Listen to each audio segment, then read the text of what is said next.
Doghouse Racing League is proud to be sponsored by Shoney's. Shoney's is today's all-American kitchen, open daily for breakfast, lunch, and dinner.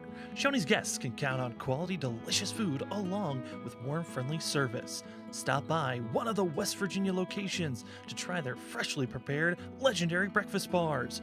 And don't forget to take home a whole strawberry pie. Shoney's, delicious food and friendly service since 1947. Are you looking for sports merchandise for your favorite teams, apparel, jerseys, headwear, hard goods, and looking to be involved with NASCAR? Fanatics is your one-stop shop. Fanatics is partnered up with all major professional sports leagues, as well as hundreds of collegiates and pro teams. Join them now at Fanatics. And if you use the link down below in the description, you'll be able to help out the Doghouse Racing League. While using that link, all commissions go to the Doghouse Racing League, which helps fund prizes and goods for the drivers out on track. Thank you so much for Fanatics, and enjoy the show!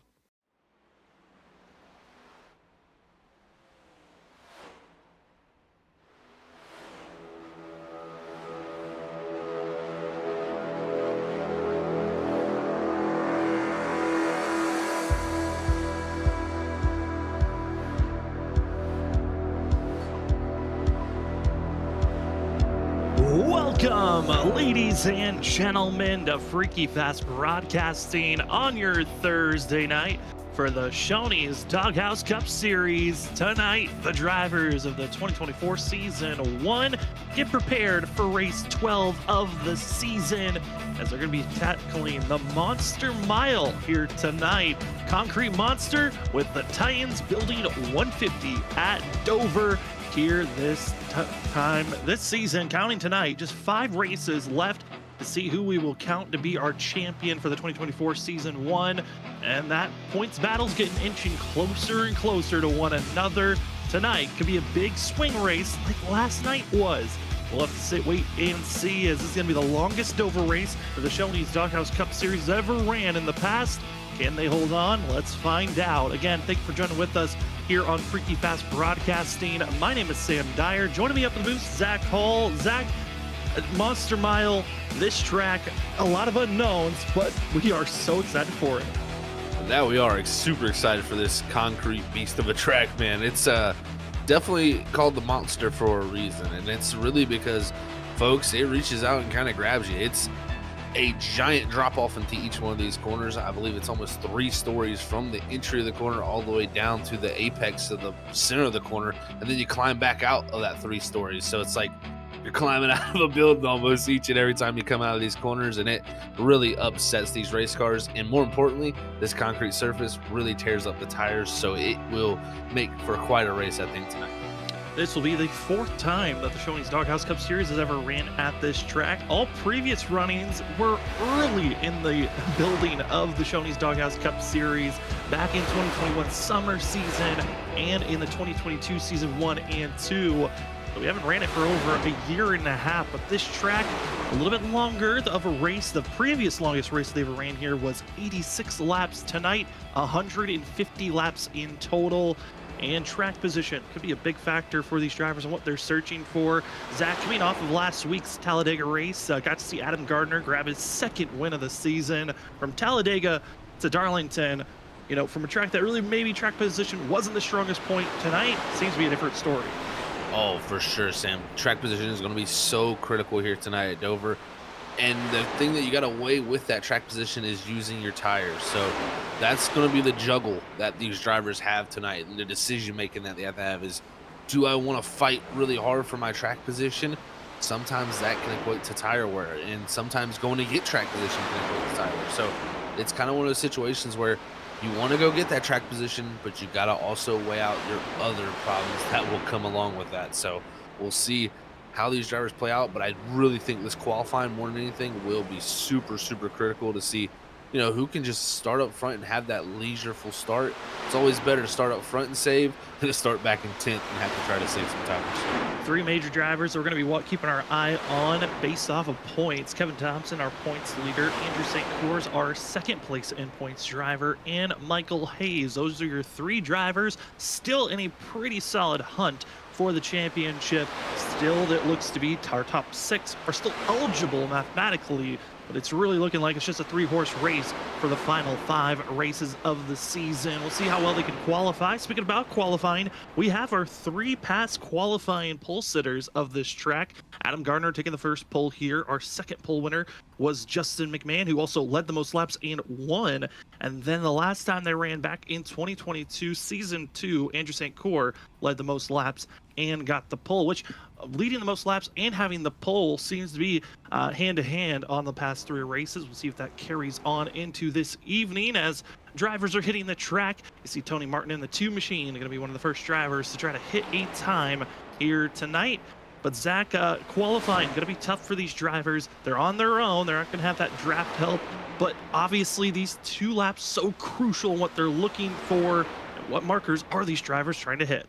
Well, you're going to see right here, Tony Martin, he's up the racetrack a little bit here to start that lap, and he's going to be trying to build the speed up. Look, you're going to run the top of 1 and 2. So this tells me it's kind of a build-up lap or either just a very sharp diamond and cut of the corner there because he entered really high up the racetrack and cut down using that banking to kind of bring him down the racetrack. But we'll see on this second lap where I think most are going to be running their fastest is, he's going to get into the outside wall, and that's a problem you're going to see a lot tonight. 4 is known for that outside wall being a problem, but 2, in my opinion, one of the toughest corners, very similar to Darlington, in my opinion. He just seemed to run out of room as you exit off of 2. As drivers are getting their first times in, it's Jonathan Jennings, who's had a rough couple of weeks.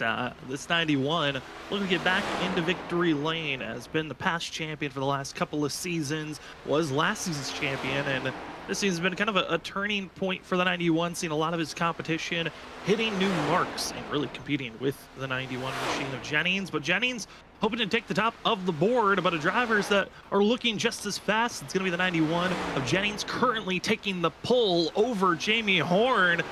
And Jennings looks to be right back to where he needs to be, but talking about those 3 crucial drivers, the key drivers of the night, you've got Andrew St. Cyr's in the 12 machine, that twisted axle driver, currently trying to put down a fast time for the 12 as he's on lap number 1. See what he can produce here for speed-wise. He was very quick in that practice session, so let's see where he's able to place himself with this lap time. The 12 machine goes to, looks like didn't make 22nd. Yeah, 22nd there. So not what I was expecting from him, Sam. And then, yeah, and I think that was his second lap too, wasn't it? I would say that's going to be his first lap as he's now on his second currently. So he's trying to stay low, hit his marks. All drivers taking a little bit of a late approach was the 12 of St. Cyr's. His second lap crossed the line, going to be besting up to the top 5, 4th place on the board for the 12. The drivers to watch out for. Justin McMahon's first lap doesn't look to be valid for himself, but watch out to see what he's going to have. Also, Steve Gerber's first lap for the 10 machine as he crosses the line there, going to be up to 22nd position. As other drivers sneaking into our top 10, Hunter Simpson in the 5 machine up to 8th, but still Jonathan Jennings with a 22.161 is the top of the board. Jonathan Smith able to bounce up to 5th. And 7th is David Halsey, who's been very strong at qualifying. As across the line, Steve Gerber going to be from 23rd up to 11th, just missing out on our top 10. Just outside that top 10, and still got a few other drivers still yet to qualify. So this is one of them right here, Kevin Thompson. Let's see what type of lap time this 6 right here can bring our points leader coming into tonight. And definitely lost a few points out of last week. He's going to want to come back and try to rebound here at Dover and try to set himself up for this final set of races. Yeah, Kevin Thompson did not have the strongest Talladega run, caught up in early troubles, just was never able to rebound from it. And the 6th machine here tonight, lap number 1 for Thompson. Will be a slow build-up lap, or could it be fast enough to top the board? It looks to be a build-up lap, 19th on the board after that first lap, a 22.611, almost a little bit less than a half a second difference between Kevin Thompson and Jonathan Jennings for the pole time. Thompson was inside of our top 10 on speed based off of practice, but where is the qualifying pace off of 4? Kevin Thompson, 19th on the board after that first lap and across the line. Doesn't look good, very good to bump into our top 10, just outside 12th for Kevin Thompson in the 6 machine. That's kind of surprising for him, but also not at the same time. It seems like this season, qualifying's really not been Kevin Thompson's strength. It's been really more of that race pace where this 6 has been really strong, but he's definitely going to want to see himself going forward with his teammate up in fourth, who is going to be his main points rival. And then also, let's say Michael Hayes, 23rd here in qualifying. So Hayes really down the list. Yeah, that's a very weak showing for the 22 Michael Hayes, who needs to hit almost have every perfect race possible from here on out. But Andrew St. Cours, talked to him the last couple of weeks, so he's been in the end of the race interviews. That 12 machine always saying he may need a win if he's going to take the championship. Could tonight be the night for himself? As the drivers enter into a warm-up period, they're able to figure out where their starting pit stall is going to be, so we'll get a little bit of extra time before they go into the race trim. And this also gives us time to take a quick look at how the season's been going for the field, as we can take a look at our point standings. Last week, it was building up. It was a 145-point difference between Kevin Thompson and Andrew St. Cours from first to second. Here tonight, though, just 88 points is the difference between first and second, and Michael Hayes is now just 100 points out. If we see Kevin Thompson have a similar mistake, could be a driver that is, one big, maybe two big slip-ups in these final 5 races. We could be seeing a real hunt for that championship. You very well could. I mean, shows you how many points you can gain just from Talladega last week. So continuing that trend, I mean, we are looking at this, if they continue like that tonight, it'd be very, very close to a point. So it'd be almost down to single digits. So it is definitely still within the realm here for a lot of these drivers. And Kevin Thompson, he's just got to be, solid. He cannot have big, really big losses. If he just comes out and is a solid top 5 driver week in and week out, he should be able to close this out. But these drivers that he's dealing with, they're tough ones.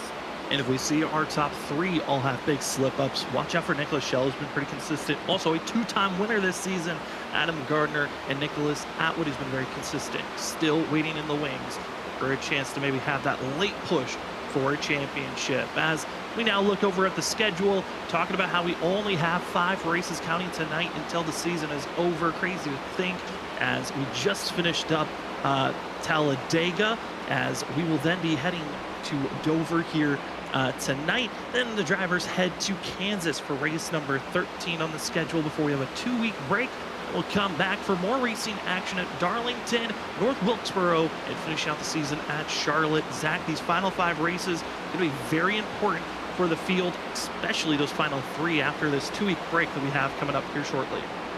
You're exactly right, Sam. It's going to be critical. I mean, starting tonight is really critical, but when you get to the final 4 races of the season, you got to really execute well. So Kansas, Darlington, North Wilkesboro, and Charlotte are going to be so critical, but I think that 2-week break that we have after Kansas, you're going to have to really put some work in for those final 3 races, and I think it might show. Whoever puts in the most work might come out of there the victor. As tonight's race, drivers again finishing up with their warm-up period, have 2 minutes left. This gives us time to also say thank you to the amazing sponsors. We're going to start things off with our race sponsor here tonight, being Titan Building 150 here tonight. Titan Building in Delaware is the leading construction firm specializing in design, construction, and renovation of commercial properties throughout the state. Renowned for their commitment and excellence, innovation solutions, Titan Building delivers superior craftsmanship and tailored service to meet the diverse needs of their customers. With a focus on quality and customer satisfaction, they have established themselves as a trusted partner in the Delaware commercial construction sector. If you want to learn more about Titan Building, head on over to their website, titanabuilding.com. Check out what they can help with you. Also, a quick shout out to Shoney's. Go down if you're in the West Virginia area. Check out Shoney's delicious food, open daily for breakfast, lunch, and dinner, as well as Group 6. Rev up your brand's potential with Group 6, turning every turn of the Doghouse Racing season. As your creative marketing powerhouse, we are here to fuel up your success, accelerate your impact, and steer your brand towards victory. Group 6, where every race is an opportunity to outshine and outperform. Discover more at group6inc.com. And finally, I want to say thank you to Fanatics. We go down to the description of this video and all of our Shoney's Doghouse Racing videos. There's a link down there to check out Fanatics, your sports marketing, merchandise, powerhouse, to find yourself with your team's apparel, jerseys, headwear, and more for major professional league sports as well as collegiate sports. Doghouse earns commissions when you use that link down in the description, and those commissions help out funding all the leagues. Thank you again to all the amazing sponsors that have helped us get to this point. Zach, it is almost race time. Dover about to be underway. And what's interesting is to see up in the sky, it is cloudy, it's been foggy, it's been going back and forth. Weather could be a factor to watch out for here tonight. It very well could be, man. It's even overcast skies here for pretty much the whole session, and that 68-degree ambient temperature, that track's going to be nice and cool, and we got some pretty strong winds out there. So this concrete track's going to go through a big surface change throughout this race. We'll take a look at the weather later on, because first we got to check out tonight's starting grid for the Shoney's Doghouse Cup Series for the Titan Building 150 here at Dover. Taking the pole award, it's the 91 of Jonathan Jennings, for himself continuing to show strength even at the short runs. Second is going to be Jamie Horn in the 98 machine. Third, going to be Eric Warman, a great qualified for the 31 machine. Andrew St. Cyr going to be in fourth place, with Jonathan Smith in the 99 in fifth. Gary Clune starting in sixth position for the 45. Great start after his struggles last week. David Halsey is going to qualify in seventh for the 57. Chris Leftwich, 8 machine. Of course, Sky B taken 8. Hunter Simpson falls down to 9th for the 5. And Bill Gentry finishing outer top 10. Starting in the 11th position, it's going to be the 10 car of Steve Gerber. Alongside him, it's going to be our points leader in 12th of Kevin Thompson. 13th in qualifying is going to go to the 42 of Leroy Kobolets, with 14th in qualifying going to Daniel Wilkerson. 15th is going to be the 43 of Eric Anderson, with newcomer here in the 18 and 16th position of Trevor McLaughlin. 17th is going to go to Christopher Simon. 18th is the 93 of Kevin Powell. 19th in qualifying, also another newcomer, Michael Scamilla. And rounding out our top 20 is Steven Bonomo. Down in 21st is the 92 machine of Cameron King. In 22nd position, Gary Armio. Then in 23rd, we find the third driver in our points, the 22 of Michael Hayes. He's got to have a great recovery run here tonight to stay in the points hunt. In 24th, it's the 51 of Joe McKnight. In 25th, we find Mike Leftwich. And 26th, it's Mark Dumont. In 27th, we find the 50 machine of Michael Dow. Then in 28th, it's Richard Leclerc.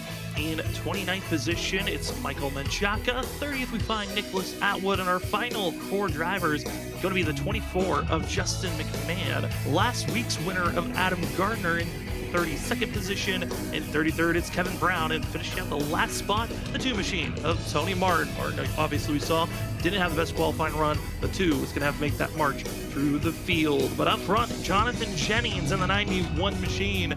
Going to be your pole sitter starting up front. And Zach, I feel like for most of the field, this could be a terrifying sight, because if Jonathan Jennings is back to his winning ways, as he's the most winningest driver in this series, this could be a dominance run, especially based off past trends. If you get the pole, you usually lead the most laps and the highest potential of winning the race. Pole position here at Dover, very good. So you put Jennings, a past champion, a multi-time winner here at Doghouse up front. It's just going to all equate to good signs for him for sure. But I tell you what, Jamie Horn's been quick in practice. Warman, got to give him a huge shout out there, qualifying third right there. He could have a big night, but I think more than anything, Jonathan Jennings, he can play a huge factor in this points championship, because he is going to be taking away points from a lot of these drivers.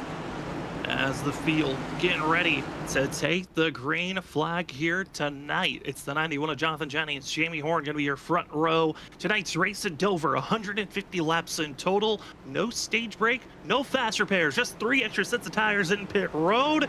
And the field waits to enter the restart zone for the Titan Building 150. We are green here tonight. Jennings gets the launch. Warman did not behind him. The outside row is already rolling down into turns 1 and 2. Great start, like you said, for the first 3, but Warman there a little bit slow to get going, but is able to fire off and get up to 4th here through the first corner and only lose 1 spot. But it's St. Cyr early in the going, taking the second position from Jamie Horn as Jennings looks to drive away. Jonathan Jennings trying to hit his marks and just power his way forward as the 12 of Andrew St. Cyr recognizing tonight's assignment. Get up front, get the best positioning and finish you can, and hope maybe your teammate doesn't get through the absolute gaggle of cars that he's stuck behind. As you see here, this is all the drivers that are from 6th on back on top of one another. There is not a lot of space to work with, and staying 2x2 for too long can get you in trouble, as Gerber, as well as we're going to be seeing other drivers scraping the wall off the exit of the corner. Very, very, very much a lot of drivers getting into the outside wall right there, coming off of 4. And, you know, usually, like I said, 2 is usually kind of calamity corner here where you kind of get into the wall, but seems like with this next gen here, at least here tonight, maybe with the wind blowing, it seems like turn 4 has been a problem for a few people here as we ride on board the 8 of Chris Leftwich here in the 11th position. Chris Leftwich in that Shoney's Motorsports racing team. Bill Gentry just put down the fastest lap of the race for the Ford as he's trying to make his way forward up to 11th as he is trying to figure out where to place yourself. Kind of hard to make any of these decisions on this concrete monster with the cooler temperatures. It's going to be harder to make some passes unless someone makes mistakes, which we kind of saw up front. It's a little bit of slipping and sliding. You don't want to be seeing that as Leftwich tries to march high. He does. He looks up to that high side, and usually with these cooler temperatures, the fall off that you see from the tires is a little bit less, and also the speed that these cars generate is just a little bit more. So it kind of goes a 1 to 2 directions. But right here, this group all stacked on top of each other, and really what I think is you got some that are willing to ride here right now and ride it out, while others are trying to gain track position and come up through the field. See the bad guy on the field there trying to get single file out as quickly as possible. Nicholas Atwood comes in tonight, 6th in points, and he's a strong run. He is pretty far back. A past winner of this race, we find the 24 of Justin McMahon, winner of the 2022 Season 1 race here, as Andrew St. Cyr puts down the fastest lap of the race, just 7 laps in. But Justin McMahon, when he won that race, got the whole 11 most laps and found himself in a victory lane. But at this moment, all he sees is a wall, nowhere really to go, as Cameron King as well as Mike Leftwich continue to fight side by side off the exit of 4. Definitely a little bit of a different position than being in the lead and leading the most laps right now for McMahon, but he's definitely one with the experience to be able to come through, and he's had some great runs this season. He's shown his speed and his moments, but right now trying to work over the 7 of Armio. Also got the 92 of Cameron King directly ahead and the 60 of Mike Leftwich. So this grouping all stacked up right here with each other, along with the 14 here on Mark Dumont. As more laps tick away each lap, we're seeing a new driver put down the fastest lap of the race. I think this is kind of shocking. I knew that the drivers were taking care of their tires early on, but Zach, it just seemed like the first 5 laps was protect your tires. Now it's go time if you're going to be trying to pull away, but this gaggle of cars, they might be seeing a quick yellow with the way they're racing on top of one another. That they are, man. This is a huge stack of their King with a huge checkup off of 4. That stacked up Brown. Luckily, the 33 gets out of it, but it was the 24 of McMahon going around the top, really using some tire to get those moves done. And it just shows you can really make things happen or be someone like Kevin Thompson right here behind this field who's just riding along.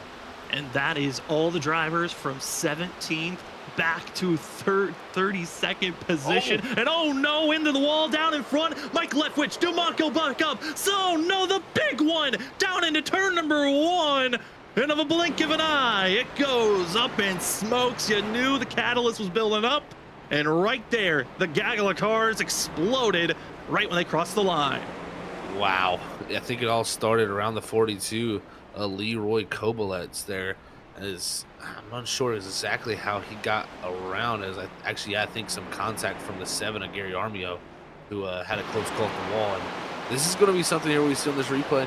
This is something that very commonly happens here, especially even Dover. And you see the 7 Armio get to the outside here of this 42. He gets a little tight, pushes wide, and it brings the car down the racetrack because he's trying to turn that car away from the wall and then not hit it. And then he comes down the racetrack too much, just misjudging it, getting into Kobolets, which you see what happens from there. It is just calamity. 1, 2, 3, 4, 5, 6, 7, 8, 9 drivers with required damage flags waving out to them.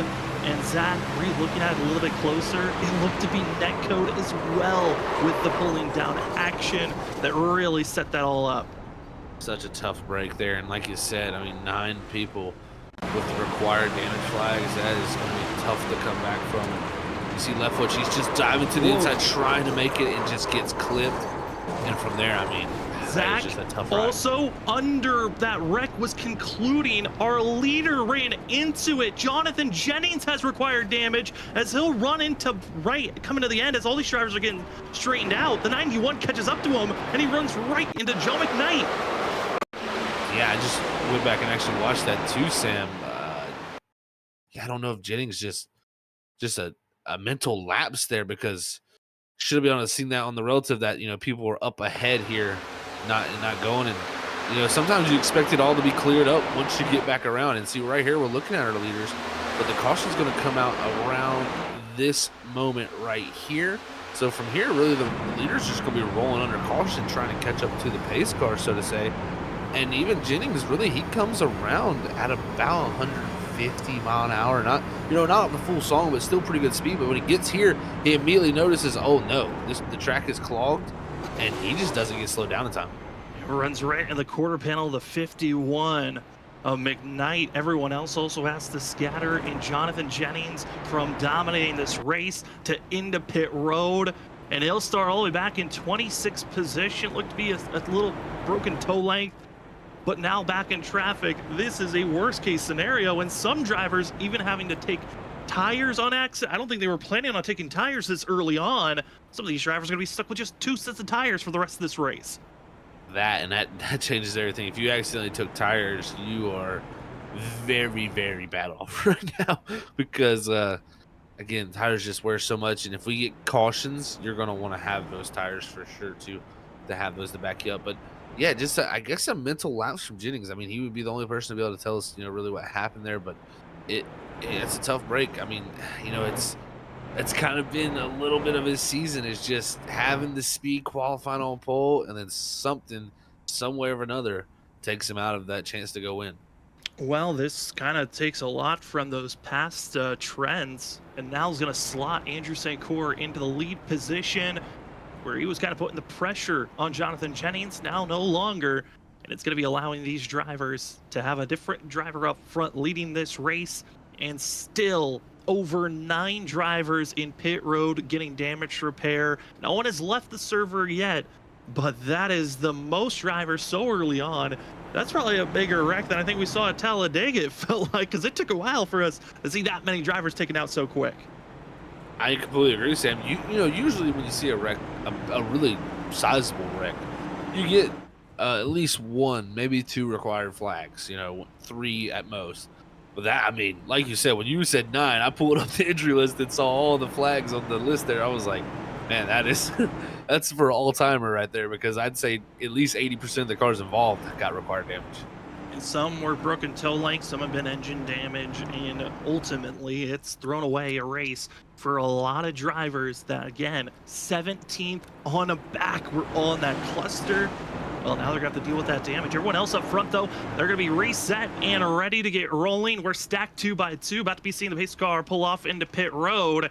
Well, the immediate start of this race, a little bit chaotic. Let's see if this restart's going to calm it down anymore, as the Titan building 150 at Dover is about to get underway. These drivers running at a bigger type of Bristol, you could say, and already damage arises. But up front, it's Andrew St. Cyr trying to pull away from Horn and Warman. St. Cyr loving the position that he's in now, because this just hands the lead over to him and gives the control of the race. And if he can go out here and win tonight, his teammate Kevin Thompson's only up to the 8th position. I mean, you know, Thompson's, we'll see how the run goes for tonight for him. But if he's not able to get up here and get in his top 3 with him, he's going to lose a lot of points this 12. As drivers are starting to get a little bit sideways with one another, it's Steve Gerber, Kevin Thompson for 7th place, as the 10 tries to hold strong on the outside. Not going to be able to do so. Thompson, better positioning, but not able to get the exit off the corner that's necessary, as the 10 hits the throttle button and is still fighting, but scrapes the wall, and that's the mistake Kevin Thompson needs, as the 6 will slot into 7th place. Good pass there from the 6 of Thompson, like we were talking about, needs those points. He's now moving himself forward. Going to have his teammate Gary Kloon just ahead of him here in the 45. So we'll see how those two race with now Hunter Simpson up to the top 5 again. So the 5 of Hunter Simpson, good to see him back returning out here. Even likes of Jonathan Smith here in the 99. I mean, he had a great qualifying run in 5th. He's back to 9th, but you never know with Smith here, he could be saving his stuff very well. He'll be trying to save his stuff as you see these drivers as we're right on board with Jonathan Smith. You can see that there's running in 5th gear. These drivers have 5 gears that they're able to work with these next-gen cars. And it looks like 5th gear is the optimal one to use for all drivers. Always interesting when you go to different racetracks on if you're going to be shifting or not. It looks like for Kevin Thompson, once again, in a position, trying to make the pass now on Gary Kloon, and able to do so, and it enables Gerber and Moore to try to get by the 45. Yeah, it just opened up the door, but we'll see as the 45 is easy to pass this time with the 6 as he was. The 45 almost up into the wall. That allows Gerber by. Now he's going to close the door with Jonathan Smith here down in the 1. So the 45 trying to stop the bleeding there. A little bit of caution's out. And it's going to be one of the newcomers. McLaughlin is going to be involved with this one in the 18. And Trevor is going to be parking it and falling back. Just looking to see what exactly happened. It looked like it was Nicholas Atwood and the 18 getting into one another off the exit of turn 4 into turn 1. Yeah, that's exactly what played out. You see here, Atwood going to go to the inside here. Wash up a little bit there in the middle, but same with the 18 as they come off of 4 here. Everything's going to be all fine and peachy. But down here, you're going to see the side draft from Atwood and just too much up the racetrack for the 19 into the quarter panel of the 18 with the 2 aggressive side draft. And that's going to spin out the newcomer of Trevor. Trevor McLaughlin going to be sitting now, going into pit road, get service done for himself, but trying aggressive moves doesn't work out for themselves as he's now going to do a reset. No required damage, just a big slide around for the 18, a slight tail slapper as the rest of the field get to make that hard decision. We're 22 laps into this race, and these drivers are given a total of 3 sets to work with. We've already seen some drivers accidentally maybe take a set under that big one that we had on lap 13. But Zach, when you've only got 3 sets for 150 laps, are our drivers thinking maybe there's just a window of I may take a tire set here, or is it more of I'm using this set until I need to make that first stop for sure later on, maybe lap 50 or more? Well, the way I look at this here is, we got 70% fuel load out here, folks. So 150 lap race, they weren't able to ever make this into a 1 stop. You were going to have to stop 2 times under green. So that right there equates for 2 sets of tires. So, you got 1 extra set. I think that's why a lot of people are holding off still, is because they know if it does go green from here, it could be a 2-stop race still. And then if you get a caution, you got 1 set of tires left. So if you go burn a set, and it's a 2-stop race to the end and you get that caution, you don't have a set of tires. So it is, I think a lot of drivers wait until probably even around that lap 50 mark. You might see others close to 40 come in if we get some cautions around that point. But I think 50 is going to be right about where you want to hit that 1/3 of the mark race. So you're making sure you got those tires left. As drivers are pacing around this course, we have lost a few that were involved with our first caution of the day. About 3 drivers have called it a night, being Mark Dumont as well as Kevin Brown and Cameron King have all pulled it into pit road and DNF'd for the night after seeing the amount of damage that they had and deciding, you know what, maybe it's not worth it to get back out there on course. As the field still has 4 more races after tonight before the season is over for the 2024 season 1. We have tonight's race, and then the next 4 are going to be at Kansas next week. Then they have a 2-week break before they head to Darlington, North Wilkesboro, and then finishing off the season at Charlotte. Zach, I gotta say, I'm excited for next week. I think Kansas is going to be a fun race to watch. A lot of high-octane side-by-side racing I think we're expecting to see next week. But first, they got to survive tonight. 1000% agree. Kansas is going to be amazing. I mean, if anything told us anything from that NASCAR Cup race we just watched a few weeks ago, it was, or this past weekend, it was really amazing to see it. I think iRacing's done a good job of getting the package pretty similar to that, there. So I think we'll see some great racing, but still a long way to go in tonight's race at Dover. So I think a lot of the mindset here is still on this Monster Mile and just focusing on how they can survive this thing, because we've already seen, right now, 25 drivers only on the lead lap of a 34 car field. It's it shows you nine cars have been having major trouble. I know the fan favorites out in chat for majority of the season's been Twisted Axle, as Andrew St. Core for that Twisted Axle team now leads this race after Jonathan Jennings, our pole sitter, getting involved with that big one after the wreck happened, running into a driver. It really changing up the factor of who's leading this race. Also, other drivers to watch out for. 6th place is going to be Kevin Thompson, who is hoping to continue to take position after position here tonight, and a couple of others hoping for recovery mode as Nicholas Atwood just involved with our most recent wreck. But up front, Andrew St. Core, also going to be Jamie Horn. Horn's got to be in this position, I feel like, for a while. I think you'd rather change this spot if possible. But behind them could be a new grouping of drivers: Hunter Simpson, David Halsey.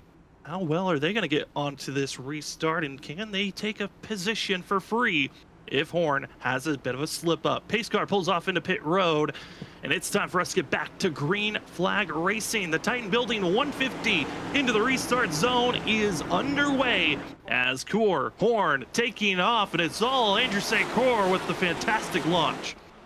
Great launch from the 12, like you said there, and Horn able to really clear that next lane as it's Halsey up to 3rd, Simpson up to 4th, and now points there Kevin Thompson, first time up into the top 5 for him tonight. As drivers duck it down into turn number 3, it's going to be our top around 8 drivers still in line. It's Chris Leftwich and Jonathan Smith going to be the first driver side by side as Leftwich clears that pass cleanly. But a driver that also we haven't really touched on for a while, it's the 22 of going to be Michael Hayes, trying to make his march forward, able to scave his way through the big one back at lap 13, able to take a few positions, and now the 22 battling, trying to move forward for himself. And at this moment, just inside of our top 20, battling the 3 machine of Michael Skimia for that 15th position. Great job by Michael Hayes really to make his way through. And I look back to the race that he had a bad qualifying position just not too long ago. He won it. So he is not out of the realm of working his way up here and getting into the mix. So watch out for that. 22 of Hayes is, we got Bonomo right now all over the back bumper of the 43 of Eric Anderson. But behind him also, you got Hayes and Skimia 2 wide. So it shows you're trying to make something happen, but there's drivers behind you who are also trying to go very quick too. So if you get held up just a little bit, it opens up that door for the driver behind. Michael Skimia, a 3 machine, a driver that has raced in the Cup Series before, is almost some slight contact. Also going to be seeing Leroy Koblitz holds Hayes on the inside, and in an instant goes from battling for 14th, 15th position to now outside the top 20 for Michael Hayes because of a lap car. That is such a tough break there. He got a little bit of contact, got up into the 3 of Skimia, but also they caught that lap car there. Koblitz just the wrong point, and Koblitz was on the bottom of the racetrack from where they were, and just nowhere to go for the 22. He had to back out of it, but right in front of him, Richard Leclerc, Gardner wreck. Oh, and Richard Leclerc hooked and spun off the nose of the 56 of Adam Gardner, and caution 3 out on lap 30. As an instant, it goes from, oh man, what a mistake, to trying to avoid the madness as another caution flag waves. This right here is an exact identical situation to Nicholas Atwood, pretty much, in the 18 of Trevor McLaughlin. There is you'll get to see here as the 18 does get involved in this one, but it starts up ahead of him there with the 17 of Richard Leclerc, and that the driver in that number 56 machine of last week's winners. You see them all spun here as, oh, the 56 is going to pull out right in front of the 18. That's why the 18 is going to be involved in it. But it all started where the 56 just comes up the side draft the 17 and just turns him across his nose. And, you know, Sam, this is the 3rd caution we've had tonight, and this is the 3rd time we've had, you know, people turn each other on the front straightaway, just getting a little too close to each other. Yeah, I mean, trying some aggressive side drafting, and the drivers trying to slow up, nowhere to go. And then you see Joe McKnight and Gary Armio trying to get through as quickly as they can. And then Adam Gardner, who's irritated and mad about the situation, kind of retaliating on the wrong person. It's not nice to be bullying the new guy. That's unfortunate for Trevor right there. Is just unfortunate timing for sure for those guys, and going to catch a little bit more damage. But under another caution here, and on lap 33, I mean, I'm not surprised to see a lot of these drivers still yet to hit pit road. It looks like our top 14 have yet to hit pit road, as we did have some takers. And one of the more surprising ones that came down for me is Jamie Horn from that second position. He came down and he's going to come out around 17th position. And I'm rechecking because it looks like Jonathan Jennings got even more damage as he's back into pit road for the 91, so it just gets worse and worse for himself on the incident. And it was actually the 91 smashing the outside wall off of turn 4 before the caution even came out, which forces him into pit road. And Jonathan Jennings, he might be calling it a night. It has just gone from bad to worse after taking the pole to start tonight off. Exactly right. That damage he has sustained on the nose, it's just too much, I think, to overcome for him. And just that car is going to be really not driving well. And I think that's what played out for him as he got into that wall. And it only made that damage worse as he sits on pit road, still trying to get that all fixed out. And looks like he will go a lap down here in the 91 machine. So 22 cars now on the lead lap as Dover has reached out and bit a few people. Yeah, Miles is not being friendly tonight. He has really been torching the majority of this field as only 14 drivers have yet to hit pit road. Others have maybe made the decision to come into pit road, take service just to get an advantage. Others have made the decision to come into pit road because they were forced to with the amount of damage that they collected. And looking at the drivers that made the decision to just come into pit road under this yellow, interesting drivers: Jamie Horn, Steve Gerber, as well as Chris Leftwich and Eric Anderson, all making their stops. Looks like it is a strategy call. Enter pit road, take your fuel, your tires, and see how well you can march through this field. This is going to be quite the look here, Sam, for sure, as we get ready to go back. And you know, the call for Horn coming down, it's not the worst in my position, you know, being in 17th back there. There's a lot of track position loss. He's going to have much fresher tires, but my only concern is we've had a lot of pace laps during these 34 laps, so that is kind of took a little bit of the advantage he would have had away, and I think it could come back to bite him actually not having that extra set. Yeah, and I mean, for Jamie Horn, he has been quick. He had been putting down some of the fastest laps of the race, and he actually put down the fastest lap for himself back on lap 28, just a mere 5 laps before the caution flag came out. So, you know, this 98 still had some very quick speed, but maybe felt like, you know what, used up too much of that rubber to put down that fast lap. Let's get some fresh rubber, have a chance to fight on. As our new top 2 going to be Andrew St. Cyr, Hunter Simpson going to be the front row. Kevin Thompson has now marched into 3rd. David Halsey's been able to move up to 4th. Our biggest mover so far here tonight is Tony Martin back in 13th. And as well, Justin McMahon up 19 positions in 12th position as they're trying to make their way forward. We're on lap 35, about to be starting lap 36. Thank you to everyone that's joining with us here tonight. Dover's been a tough one, but we're about to get back to green flag racing as the Titan Building 150 at Dover is about to get back underway. Race number 12. It is all going to be our top row taking off for the front 3. It's Andrew St. Cyr, Kevin Thompson, and Hunter Simpson going to be your top 3 for now. Great start from these drivers up front as they all get single filed out very quickly. We'll see if the new tires farther back will be able to make their march up.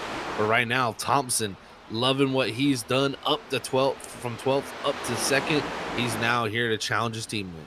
And the big thing, you know, looking at that restart, didn't realize it until they took off. It was 3 twisted axle teammates that were in line on the outside. They worked together on that countdown, and taking off was going to be St. Cyr and also Thompson. But it's Gary Clune who's getting hurt right now, back in 5th place. He is just going to be losing positions. Doesn't look like the tires are looking too great for that 45. Does not look like it. Looks like they're starting to overwork them for himself. But I tell you what, if you're the 6th Thompson, you want to get out there and lead a lap. If you can lead a lap, that is bonus points that you can add to your pocket for this championship. So if he can get out there, he's going to want to try to do that.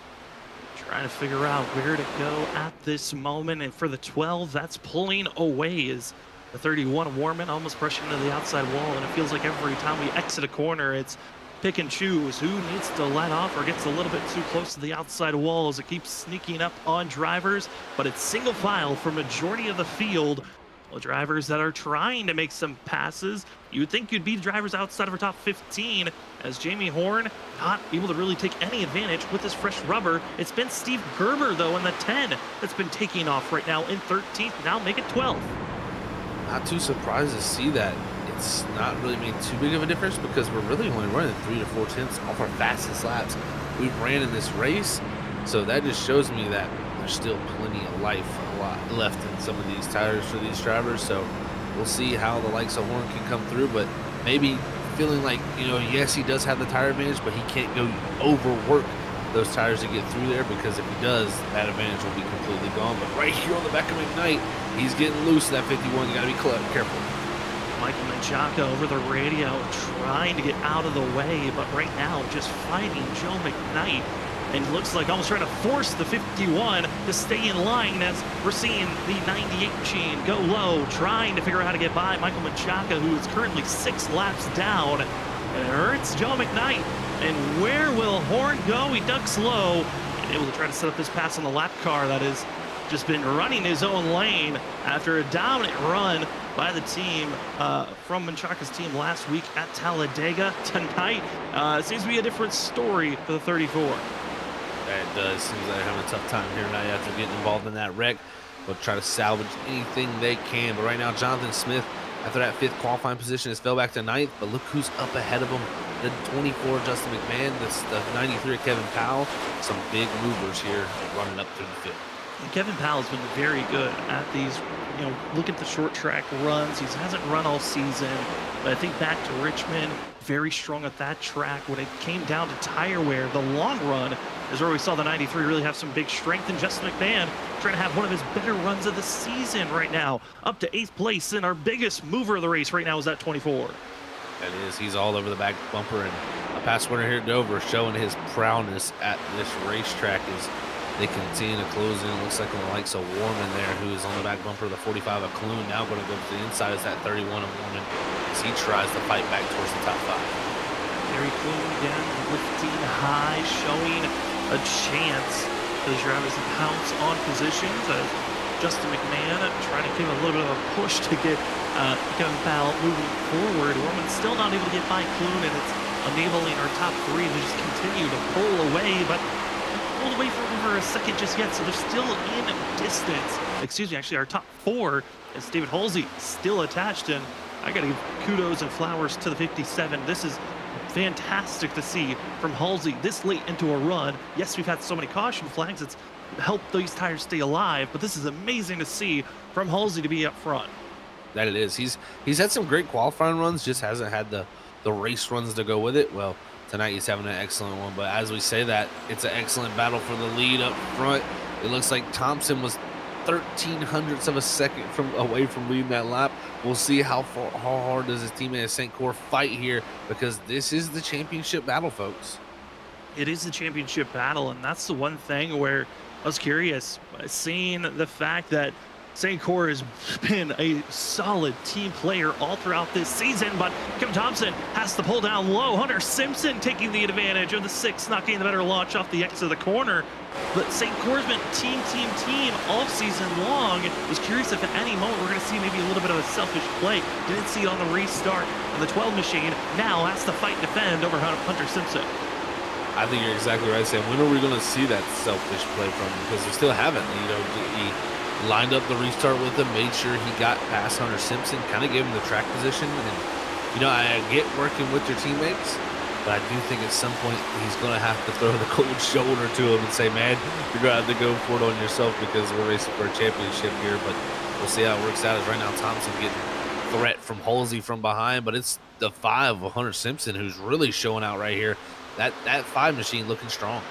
As well as the 22 of Michael Hayes, able to make the pass over Jonathan Smith, able to slot into 9th position now instead of our top 10. Hayes has been making the march forward, as now we call Michael Hayes one of our top movers of the day. Up 14 spots, he is the 22. And he is. Michael Hayes has been so good this season as he brushes the wall, and luckily for him, these next gen cars. Oh, trouble on pit entry. The 4 in 21st position. It's Bill Gentry sliding off the exit of the turn 3. He was trying to go into pit road and had a drift and able to stay away from the water barrels. It looks like Gentry's night could be coming to a conclusion. He is not feeling great, as well as another driver disqualified. It's the 34 of Michael Menchaca playing some silly games, it looked like, with Joe McKnight, and he's going to be disqualified from this race. Man, that's unfortunate to see for him, but yeah, for Bill Gentry there, I think he came to pit road and he just was a little off, not all the way on the apron when he got on the brakes. It just seemed like he had that car a little bit the right side tires on the banking, and that can really cause that car to over-rotate. And man, oh man, he went for a big slide, but he'll be sitting on pit road getting that work. And it worked on as some drivers trying to make their way forward, as a little bit of complications as the field are seeing a clog up. This is the battle for 13th, 14th, and running in 15th at this moment. And 16th is Daniel Wilkerson. As we take a look at our weather conditions, he's talked about how windy it is. It is still blowing at almost 15 miles per hour southwest. Also humidity around 85 degrees out there on course, with the track temp only at 80 Fahrenheit and the air temp at 68. But it's the wind, Zach, that is most terrifying, I think, for this field. I don't think anyone could have predicted how windy it was going to be today. You're exactly right. I think that's throwing a few people for a loop, and it'll change the setup for sure here at Dover, where it's such a high-speed track. The higher speed you're going, the more that wind is going to play a factor in that race car setup. So definitely interesting to see, and also with that overcast skies and that cold temperatures, it's been a rocket ship of a track out here tonight. Well, if you are just joining us here tonight, we've had 3 cautions in total. We've only had 1 lead change. That was Jonathan Jennings, our pole sitter, caught up in the first wreck of the race back on lap 13, and able to 12 to take the lead, and he has not looked back since, as the battle for second place is back on Hunter Simpson and Kevin Thompson. But this race, 3 cautions, 2 big ones, 1 2-car pile up, and it has been now down to just 21 drivers on the lead lap out of 34, as we just entered into finishing up the first third of this race. Crazy to say that. This track it can really reach up and grab you and spit you right back out. So got to be careful. Simpson there, a little tight off of 4. Looks like that car might be fading away from him because he's lost that position to the 6 of Thompson. We'll see now. Thompson in second. Will he have the pace to run down his teammate, St. Cyr, who's opened up a tiny bit of a gap?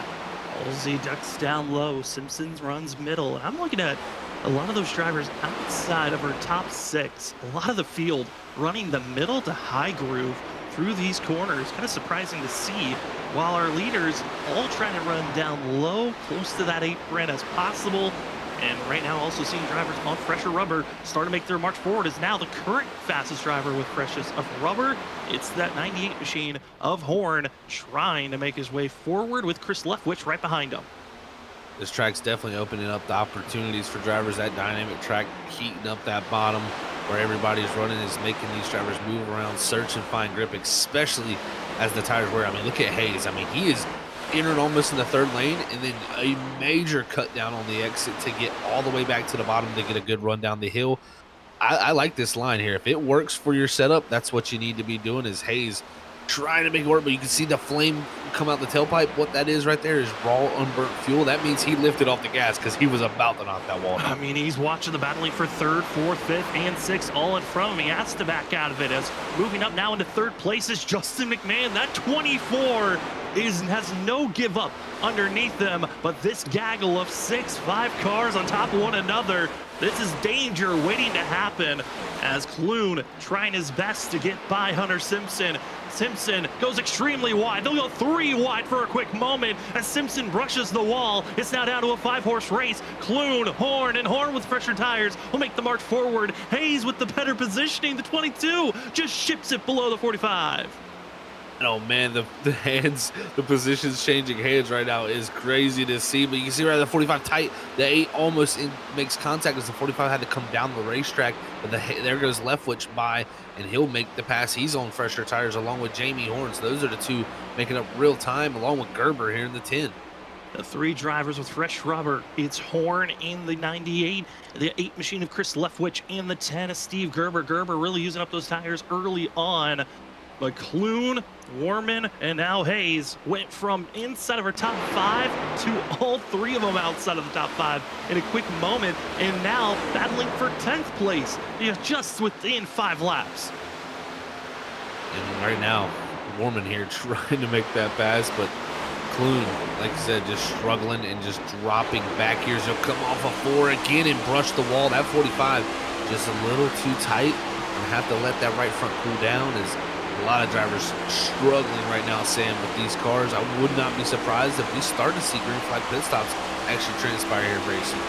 They are just all trying to find where the grip is at this moment. As these 2 drivers continue to fight back and forth, it's now enabling to see Hunter Simpson back into the fight, as well as seeing some other drivers mixing and mingling, as Bill Gentry, who's got the freshest of tires of anyone on course after making his pit stop. Now the 4, he's trying to figure out how to get by these 2 that have been battling back and forth. Man, oh man, this has been some fun battles to watch, as Horn still trying to climb his way up. Actually, fastest car on the track last time was Horn, so you'll see him look to the inside here for that 3rd position, as McMahon had done a good job to get up here. He's just going to roll over, though, because I think he knows that 98 fresher tires is on a mission right now to try to run down our leaders, who are about 2.7 seconds ahead, almost 3 seconds ahead of this 98 now. As dropping down to the apron, that's Adam Gardner, who's going to pull it into pit road. Just too much damage for 56. He needs to get some repairs done, as well as require damage after hitting the wall. The 3rd place driver we ride on board with, Jamie Horn, as he is climbing back to where he once was. Qualified 2nd, was never able to lead a lap, and now trying to make the charge forward as we're on lap 69, about to be 70. Here's your top 5 currently. It's Andrew St. Cyr, Kevin Thompson, Jamie Horn, Justin McMahon, and David Halsey. But drivers over the radio, pit stops about to be underway, and first one to do so, it's Michael Hayes in the 22. Getting aggressive with it, Sam. He's going to come down here, try to do a little bit of an undercut. He feels like we're going under a green flag sequence right now. I like this call from the 22. He's had strong pace to get back up to where he did. I think this undercut could help him, though, just get that little bit more track position. A few other drivers hitting pit road. It was going to be Daniel Wilkerson, as well as Hunter Simpson, Kevin Powell. They've entered pit road, as well as Stephen Bonomo. Some of the top drivers. It's Andrew St. Cyr comes into pit road. He gifts the lead to Kevin Thompson, as Thompson will lead this lap for the 6 machine. There's the bonus point he was searching for, as more drivers starting to hit pit road, with Gary Clune, Eric Warman, as well as David Halsey joining our former leader. That bonus point could come back to be very huge for that 6 machine when it comes down to everything said and done. But we'll see, does he bring it to pit road this time? Yes, he will. He comes down his little drift there just to get it woed up, and done a good job there to break the speed, because this is, if not the hardest, one of the hardest pit roads to get onto at 35 mile an hour. At least top 3 hardest pit roads to get into. We've got Darlington, Dover, and maybe one of the other short tracks are hard to get into, as we've already seen some drivers make mistakes trying to get into the pit entry. Clean entry for the 6 machine and everyone else so far. No one has been caught with a penalty except for Bill Gentry, who was one of the first drivers who had to make an emergency stop for himself, as we still wait for our top 10 drivers currently on track. Now going to be down to our top 8 as Jonathan Smith hits pit road, waiting for them to make their stop now, as Jamie Horn's our leader. But the question now looms, when will we see that 98 hit pit road? Because he still can run for another 30 laps compared to the other drivers that just entered pit road. He does have that opportunity available to him, and right here you're going to see there's the 12 of St. Cyr. That is St. Cyr unlapping himself, along with, there's the 6 of Kevin Thompson, that's getting them back to 1 lap down, folks. They will be, as Thompson right now 2, St. Cyr 1. I mean, if you are Jamie Horn, you can stretch it, like you said, Sam, here, and possibly catch a yellow. I mean, he can go a very far distance, and it's going to be a while before you see that 12 get back around to unlap himself. He could catch some guys a lap down. The only driver yet to pit who has stayed out the longest is Justin McMahon, who just enters pit road now. Now it's going to be the final 6 drivers that entered pit road under our last caution 45 laps ago that are going to be in the position of, do we stay out for another 30 laps, 20 laps? Do we pit as soon as possible, try to get to this track position away? Or do you bank on a yellow flag as Bill Gentry as well as Joe McKnight get split by by the 22 through the middle for that of Michael Hayes trying to get over and pass that first place machine? Michael Hayes doing a good job, and right now he's in about a net what would be third position if it all cycles through. So that would be exactly what Hayes wants to do, is be behind his 2 championship contenders of Thompson and St. Cour. And if he gets a yellow flag, they're the 22's name in the list of drivers who could go out and win this thing. So it could very well get very spicy there, but you can see contact for the 2. Yeah, Tony Martin in the background, major contact. And that's what I think Horn, if you're Horn here, Chris Leftwich, Steve Gerber, Eric Anderson, these drivers who have have already made that first pit stop, why not continue to stay out here? You never know. With this sequence of pit stops, we could see a yellow that really changes the whole race up. Yeah, because if we get a yellow flag right now, even if the whole entire field, yet our top 4, if we get a caution, 9th on back will stay 1 lap down, even if they take the wave around. It could trap so many drivers in a crucial time as we are past the halfway zone of this race. The timing of a yellow could change everything and give Jamie Horn almost an absolute solidifying spot to go for this win here tonight. Instead of having to worry about those twisted axle drivers, he could bank on a win for himself, as it is still very chaotic with the old tires, new tires, everyone jostling, drivers that are lapped down, underpowered. They're 2, 3 wide and trying to get through, as Martin, who crushed the wall, the fresher tires still enabling him to get by our leader. Just shows you how much those new tires are worth there as Tony Martin drives around our leader. And I mean, if you look at Jamie Horn right there, 24.83 last time by. If you look at someone like St. Cour, 22.77, so almost 2 seconds a lap faster. St. Cour's going to be crossing the start-finish line now, while Horn's going in the middle of 3 and 4. So he's already almost put about a half a track in between them. So I'd say another 15 laps before that 12 could be up to unlapping himself. I mean, Zach, could it be the fact that Jamie Horn is driving so much slower? Yes, there's traffic, but could he be in a mindset of, I need to save as much fuel as possible? All these other drivers that stretched their fuel out to lap 70 had so many caution flag laps to save fuel, but I could try to save my fuel, back down my pace, and I'm still ahead of all those other drivers that may have to pit one more time before this race is over. I think you might be onto it, Sam. I think actually now this strategy actually has opened up another door and opportunity to where now the likes of Horn, the likes of Leftwich, Eric Anderson, and even Gerber, I believe they're going to be able to one stop from here, where others will who have already pit one time will have to pit another time. So it technically will be a 2-stop for them. This could be the opportunity for Leftwich and Horn. You can see right now Leftwich is running down Horn, but this is a great opportunity given to him. Steve Gerber into pit road. He was only able to stretch it out to 50 laps on that run. And now it's going to be down to just 3 drivers that still need to enter pit road. Jamie Horn, Chris Leftwich, Eric Anderson still out on track, as we're right on board with the 8 machine of Chris Leftwich. He still has his leader right in front of him, but this 8 machine is being passed, though, as Gary Clune as well as Eric Warman are right back at it. They have not given up this battle between one another. No, they have not. Those 2 have stayed stuck together for majority of really the race. I mean, you had Warman qualified 3rd, Clune qualified 6th. It's been kind of those 2 stuck together for the majority of the race battling as they go by here.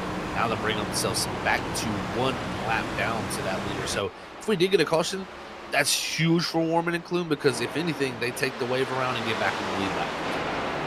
As also our leader is going to be getting by the 18 machine of Trevor McLaughlin, who's going to be going a 2nd lap down. As we continue to stay green, we stay alive, because we don't know when we're going to be seeing our top 3 hit pit road. This is such a crucial moment for themselves, because they could probably stretch it out another 10 laps, an absolute.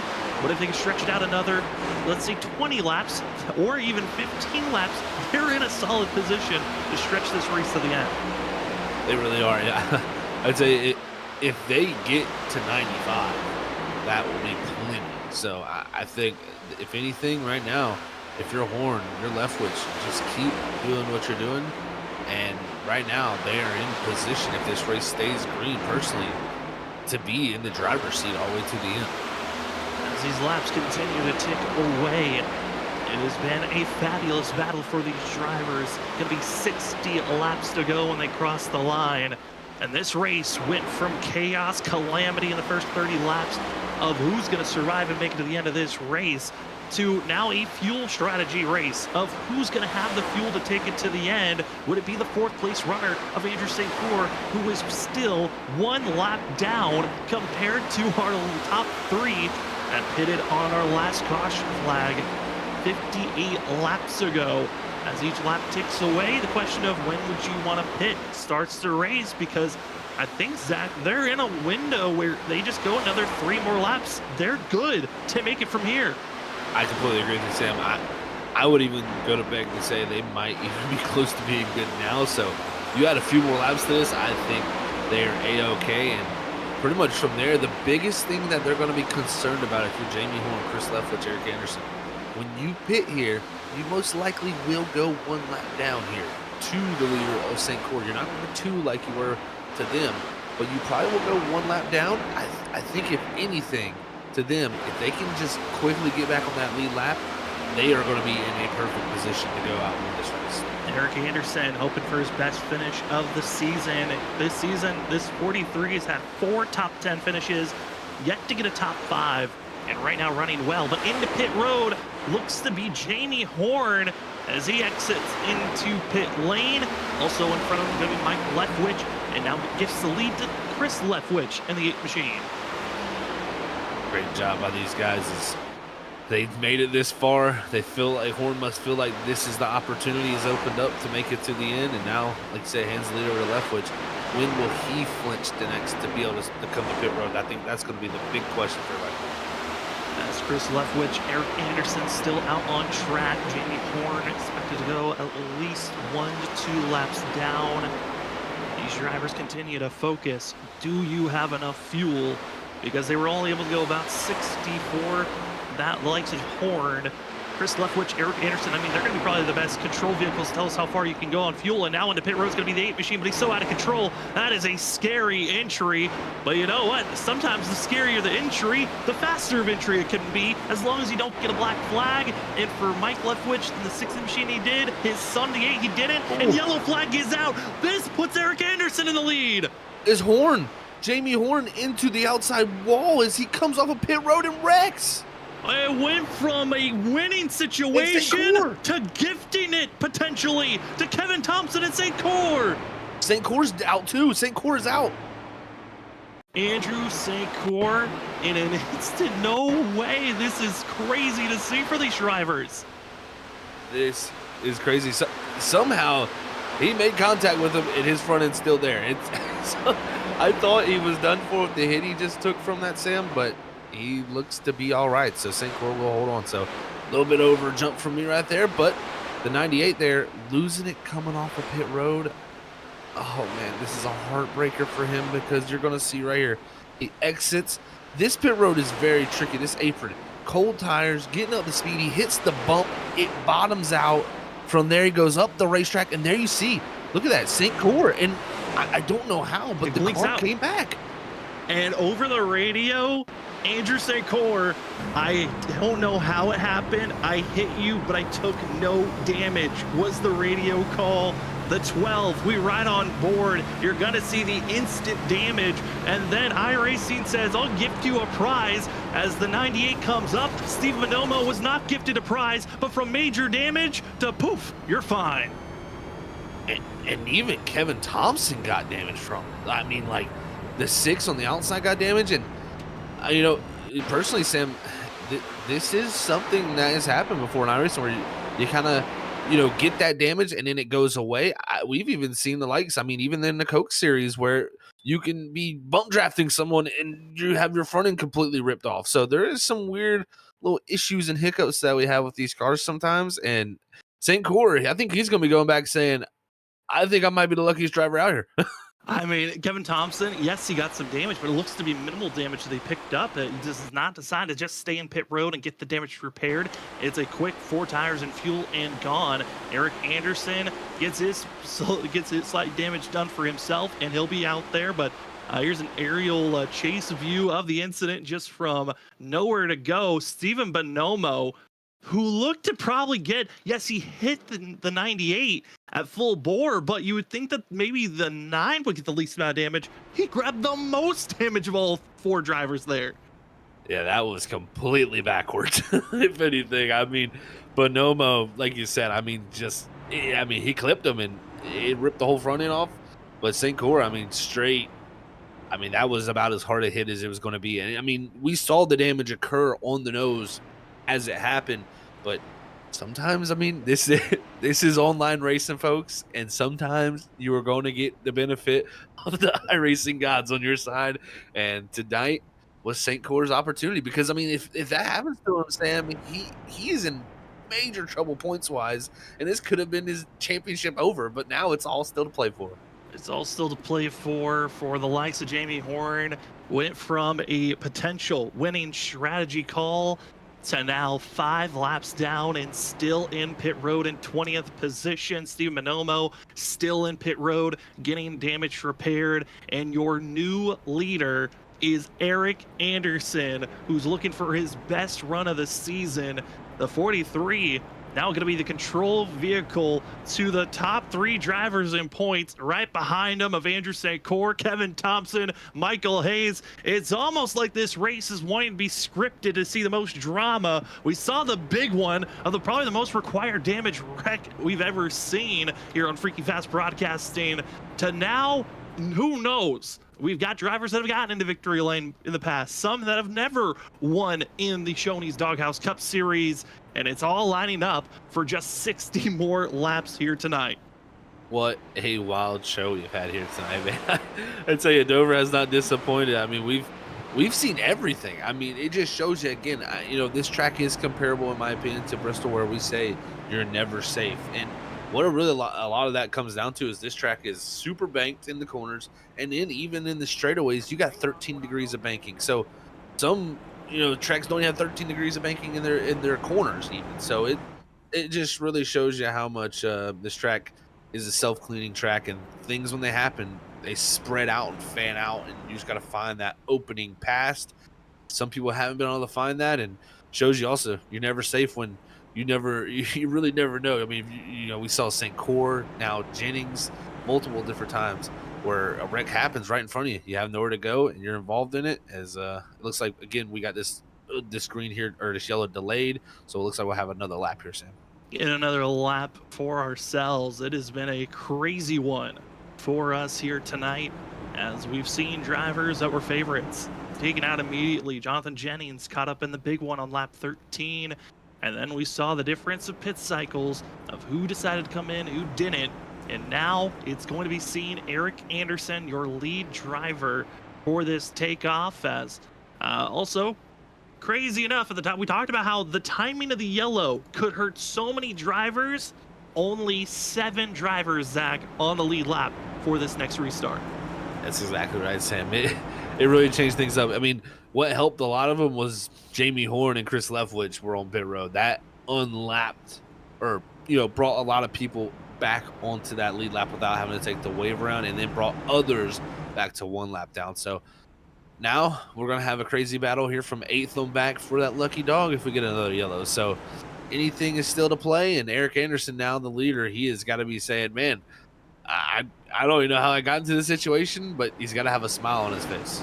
50 laps to go. If you haven't shared already, this might be the time to do it. We've seen some big ones. We've seen some big changes. And now, can we see a first-time winner? Or could we see the teammates get a little bit bickery at one another? It's going to be the 43 of Eric Anderson, the lead driver on the Titan Building 150 here at Dover. We're back underway for the Shoney's Doghouse Cup Series as the 43 gets the better launch. Already going to be about a car length ahead, but it looks like it's the outside row, though, able to keep up with speed as they go down to turn number 1. Anderson looks like he kind of spooked himself with how clean of a run he took off.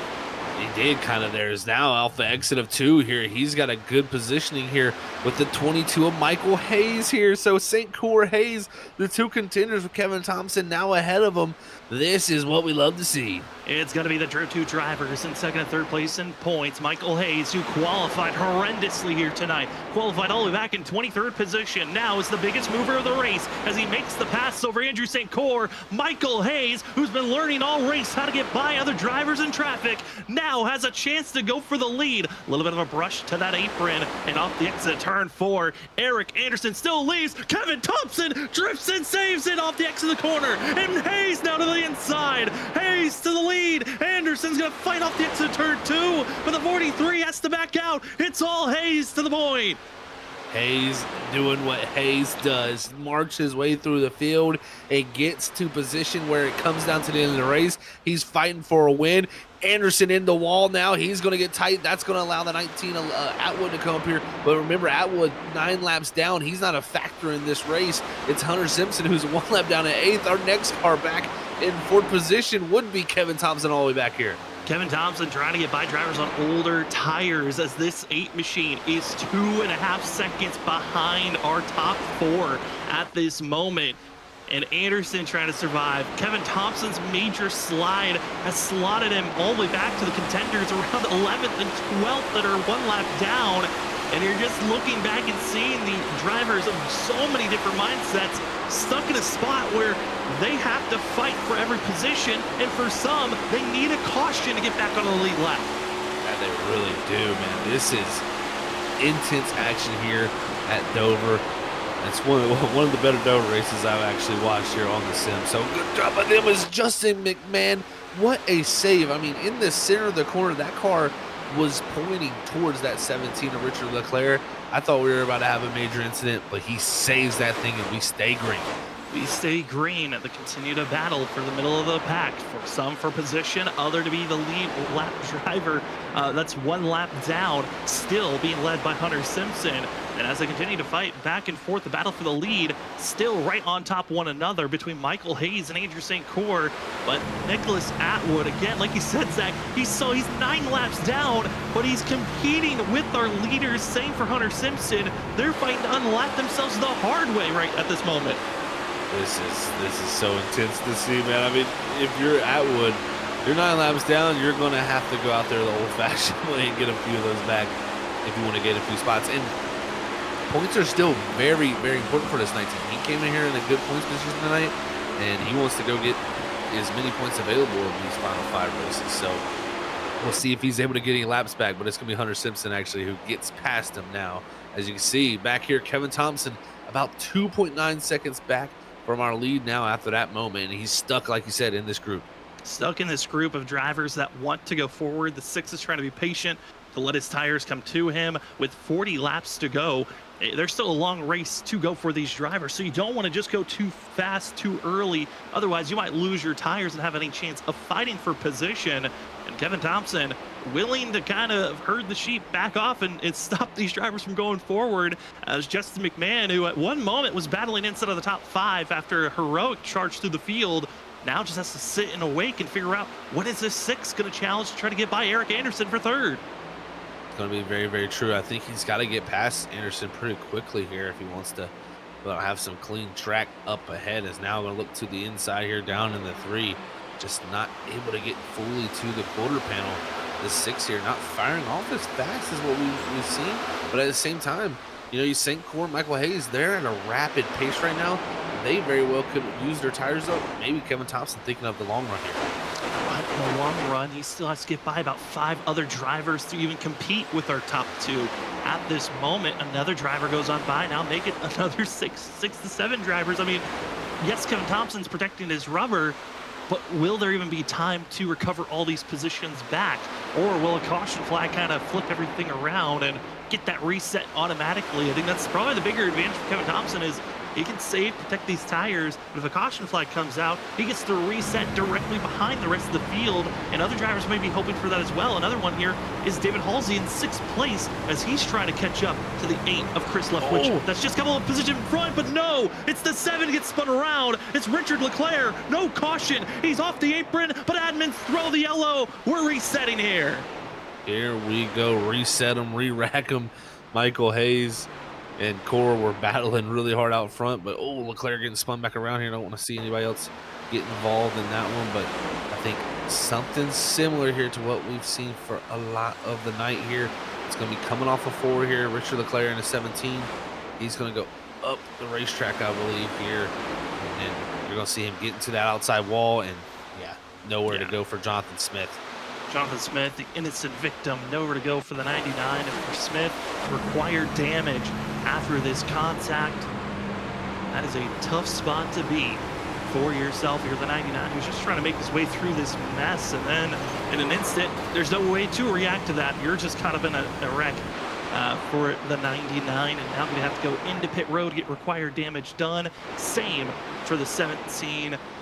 And different strategy points will be thrown out. But for us, we have yet to take a commercial break. We're going to take one very quickly. When we come back, we got more racing action strategy calls to run down. We'll be back right after this for more racing action for the Titan Building 150 here at Dover. Again, go check out more about Titan Building at buildatitan.com. We'll be back right after this for more Shoney Doghouse Racing Cup Series action.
Welcome back, ladies and gentlemen, to Freaky Fast Broadcasting. My name is Sam Dyer. With me up at the booth is Zach Hall, running productions, as well as is going to be Robert Moyer Jr. It has been the weirdest, wackiest Dover race I think I've covered in a long time. We are down to just 8 drivers on the lead lap. We're going to have about 31 laps to go, and our top 4 did not pit It was Steve Gerber in 5th place, Michael Hayes in 6th, and Kevin Thompson in 7th. Come into pit road to get tires, fuel, a little bit of damage repair, and then Hunter Simpson got to start at the end of the line after getting the Lucky Dog spot. And the rest of the field, 1 lap down or more for the rest of this race. Who will survive? Who can make it to the end? That's been the question since lap 13 when we had the big one. Well, it's time to figure out if these final 30 laps are going to be any more chaotic, as it's going to be Andrew St. Court and Eric Anderson, your lead drivers, as the Titan Building 150 is back underway. They roar down into turn number 1, and Zach, it's all St. Court for now, but the battle for second is underway.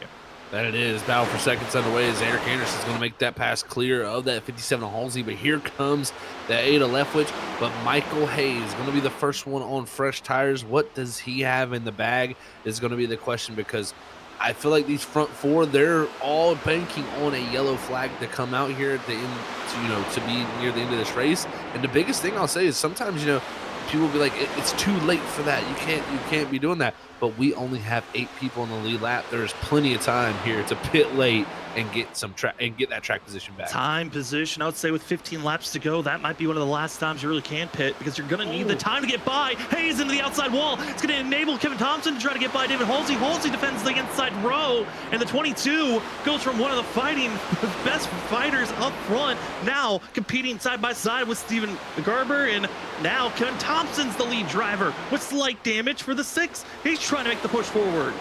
Oh, and Gerber up into the 22. That's going to make him have to check up on the exit here, and he's going to lose the position to that Tim machine. So now the 22 back to 7th. Going to have to resettle in here and get back going. Turn 4 has been a big issue for a lot of people tonight. Just seems like the car is not wanting to turn down there in that middle of that part of the racetrack.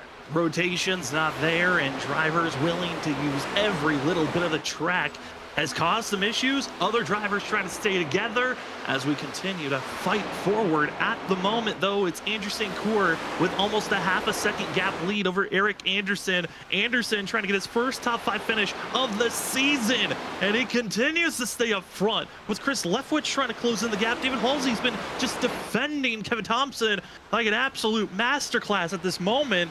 And Thompson waiting in the wings, but with each passing lap, he needs to get by these drivers to compete for the lead. That he really does. Thompson needs to get going here if he wants this, because in my opinion, Hayes is going to be quickly catching up to him if he doesn't make quick work of these drivers ahead of him. If he gets held up here, he'll have the likes of the 22 to deal with. But now the 6 looks to the inside. David Halsey up the racetrack. The 6 to Kevin Thompson here now looking for the 4th position. And here comes Steve Gerber on the fresh tires. Also, this new tire brigade is going to be coming soon. It is about to be a quick swing as we've got 25 laps to go, about to be 24 when they cross the line for Andrew St. Court, and Court only has about a 1.5 gap lead over this grouping of drivers with fresh rubber trying to take every little pass they can. Each time it takes over 2 to 3 laps, it has got to be a deep fresh air breath for the 12 machine, because he knows that's less time those drivers have to catch up to him. But as the 10 machine, the 22 get by David Halsey, they're the fastest drivers on track. Watch out for Gerber, Hayes, they're going to be the faster ones to watch out for. That they are. Right now, looks like Hayes having a little bit of trouble getting past this 57, but should be able to clear here off of 2. Now, Hayes up to 6, Gerber up to 10th, and now Thompson already taking over 3rd place from the likes of Eric Anderson heading into 3. This is looking good for Kevin Thompson, who next will have Chris Leftwich on the list, and there'll be plenty of time to run down his teammate, but Eric Anderson into the wall. And Eric Anderson into the wall. It's going to hold up the 10 and the 22 as they were getting the run off of turn 4. Quick on the brakes, keeping off of each other's bumpers, and enables the 6 machine to continue to pull away as other battles that are going on track. The battle for 9th place, which is for the Lucky Dog spot, is going on between Kevin Powell and Eric Warman. But I've seen these drivers continue to go back and forth. Warman falls back. Powell continues to hold steady in his position as Justin McMahon, a driver that's multiple laps down, just continues to try to make his way forward. Eric Warman has had a great effort, but right now battling for 10th place as he's about to fall backwards, but we go back up front for the battle for 2nd place because it's about to be a quick change of hands. Kevin Thompson is there to get by Leftwich. Leftwich just continues to try his best to defend, but there's nothing you can do when Thompson's got this fresh of tires. And now St. Cour, Zach, we touched on it earlier in the race. Do you play team effort here and just get out of the way, or do you fight for this position and win? I think you got to fight. You got to show that you're not willing to back down here. Even though Thompson, much fresher tires, is going to be much quicker, you're going to have still the ability to just bite him to maybe overheat those tires and have a chance. But it's going to be tough, Sam. This 6 is already here, and the likes of Steve Gerber, Michael Hayes still over a half a second back. Gerber, Hayes, they only have one driver in between them, and that's going to be Chris Leftwich. Gerber's going to have to be making the pass over the 8 machine and be right there as they have to stay low. Small tap, Thompson into St. Cour, wooing the 12. You got to get going because Gerber is up to 3rd, and now he's about to be right on the back bumper of the 6 here shortly. All of our top 5 within about a half a second of one another, and Thompson now decks it down low. Going for the lead is Thompson, not able to do so. He backs out of it. Steve Gerber now putting the pressure on Kevin Thompson's bumper. Don't look too far behind Gerber. It's Hayes right behind him too. So we got a 4-car battle, 5 if you count Leftwich right now, all stacked up for the lead. And Thompson, with the smart move, looks to the outside, and he's going to have the run off of 4. And now side-by-side going into 1, but it's going to be side-by-side for 3rd also. Going to be side-by-side for 3rd, and for Thompson, he brushed the wall and enabled Cour to get back into the throttle, and that little bit of a checkup might have been the setup for this defensive move. Now goes back to teamwork. Oh, Gerber, Hayes, contact spin. They're right going into turn 3. And this sets up the opportunity for St. Cour to use his last set of tires along with Leftwich and Eric Anderson. But man, oh man, more cars on the lead lap destroyed here as Gerber and Hayes come together. As I think Hayes, kind of similar to what we've seen all night, up into him with the side draft. Side by side, and it goes wrong so quickly. And just Gerber was trying to cut down, but Hayes' front bumper was there, and in an instant, both of the fastest drivers putting the pressure on the twisted axle teammates are done and dusted in a blink of an eye. And you thought maybe the defensive moves were enough, but no, they just wipe each other out so quickly. I mean, Zach, it just seems like it keeps lining up for twisted axle. This is their race to lose.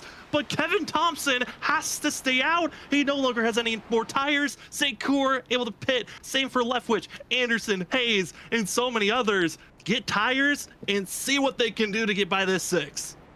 Man, oh man, the 6 is going to have nobody in between them.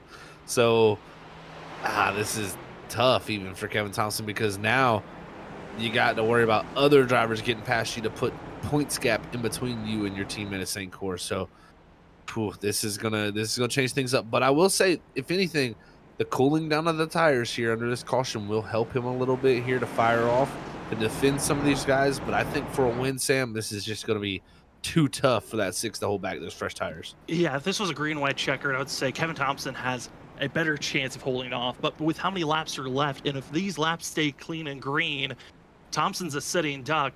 It's really down to how well will St. Cour be able to get launch off of this restart for himself, as the rest of the field waits to see who's going to have the better launch. And gutsy call by St. Cour, 2 tires for himself. I mean, Zach, you look at the 2-tire call for these drivers with how tight they've been. I mean, it may help the 12, but you were already going to have the tire advantage. This just seems like a risk for no reason on this call.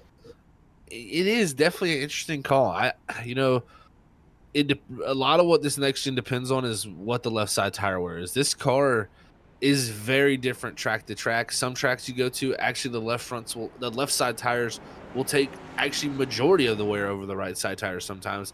Then you go to some tracks, the right side tires take majority. So it kind of depends on what is going on for these guys tonight when it comes to wear. Maybe the left side's not wearing too much. He feels like this will be his opportunity. And maybe also a little bit of worry deep down inside that, hey, what if Chris Leftwich, what if Hunter Simpson, what if Eric Anderson, one of these guys decide to take 2 tires and jump ahead of me, and they jump out to the lead and pull away while I'm battling my teammate trying to get around him? That could take away the win. So I think St. Cour there going with 2 tires just to try to have that track position and an opportunity to go win this thing. trying to warm up those tires for this next restart. And we'll see if we can bring up a race report for anyone that's just joining us, as we are now coming up to the shootout for tonight's race. We've had a total of 6 cautions, as well as 8 lead changes. It's crazy to think, when we were back at just 4 cautions during this race, we only had 1 lead change, and it is really switched up with also seeing drivers having the green flag, pit stops, and also with leaders getting involved with one another. Here's how the weather, though, has been evolving throughout this evening. The ambient air temperature's been staying pretty much the same at 68 degrees, but everything else has been changing dramatically. Track temp has now fallen 2 degrees from where it was at. Wind is still being very aggressive, anywhere from 10 to 15 miles per hour, still pointing in the same direction, so drivers have gotten used to that. But the humidity has dropped. The sunlight is out. Will the track temp raise? But it has dropped, Zach. That is something that may be helping these tires out for Kevin Thompson just slightly. It very will. It's going to help him out a ton here just to get fired off that much better. So we'll see how the 6 fires off, but you can see that 12. He is warming those right side tires up because he knows it's a big discrepancy between that left side heat and that right side heat that he has right now, and that's going to have a big balance shift for him. So right here is going to be critical to make sure he knows how to drive this car with 2 tires. Kevin Thompson going to be on the outside. His teammate of Andrew St. Cyr, fresher tires, going to be on the inside row. Then it's Chris Leftwich, David Halsey going to be up front with Hunter Simpson and Eric Anderson. Gary Clune, who just got back on the lead lap, he'll be at the end of the line as we enter the restart zone. We're green once again for the Titan building, 150. The teammates take a great launch for one another, but Andrew St. Cyr gets the launch. His teammate stays high. The 12 is gone, and a little bit of switcheroo between the 2 drivers as a little bit of fight for Kevin Thompson. He backs out cleanly and lets the 12 just pull away. It's now defensive driving for the 6 as he'll try to hold back the rest of the field. That he will here. Let's see the 6. What kind of defense can he put on, because he gets into the outside wall, now opens up the door. Here comes Chris Leftwich for that 2nd position, making that move. David Halsey not too far behind. He's going to be looking to follow through. And then you'll have the likes of Hunter Simpson, Eric Anderson, and Gary Clune on these tires. Every position mattering so much for each and every driver as they're trying to make their way forward. Who is going to be having the better spot for themselves, as ultimately it's the 12 pulling away. Thompson, though, the lack of grip is hurting dramatically. It just seems like he stays high and lets almost every driver go and fight for Andrew St. Cyr, as Halsey, Anderson, and now Simpson having a chance to take these positions away. It looks like Halsey going to finally clear, and all the 6 into the outside wall, and there goes Anderson, there goes Simpson. Now Thompson down the 6th, and this will be, oh, yellow flag. Caution flag is out, and it's the 17 of Richard Leclerc going to be spun around and bringing out the yellow. Oh, man. Richard Leclerc, I think for the 3rd time tonight, involved in an incident, and it looks like maybe a little bit of help from the likes of, I believe, Joe McKnight. Oh, yeah, actually, Joe McKnight, yeah. You see, I believe it's going to be right here off the exit of the corner. Gets that extra bump into the wall, and then off the nose of the 51. Ricochets off the inside pit wall into the middle of the field. Now bring out our late caution, and with everyone already making their final stop of the day, we are down. No one's expected to hit pit road. It is what you have, and this is exactly what Chris Leftwich and David Halsey needed if they wanted a fight at Andrew St. Cyr. That they did, and this is not what Kevin Thompson needed, because now Gary Clune, who was the wave around, or sorry, the lucky dog last time, had to start from the tail in the longest line. He's now going to be lined up again with these drivers. So that's going to help the likes of Clune out here, as he'll have fresher tires than Thompson. So Thompson is looking at possibly a worse a finish of 7th if it stays the way it is right now. As the field is letting the driver drive on by, that's going to be Michael Skimia. And so he comes back after missing majority of the season. He had to be on the waiting list to join in this league, as there's been a waiting list all season long for drivers wanting to join this amazing racing action. I know the early big ones that happened, we had 2 massive wrecks in the first 30 laps of this race that really wiped out majority of the field, and the long green flag run. It's given chances for some of these drivers to have some great finishes. Some of them try to get their best finish of the season. Others trying to get their best career finishes. Others trying to get back into the winning column if possible.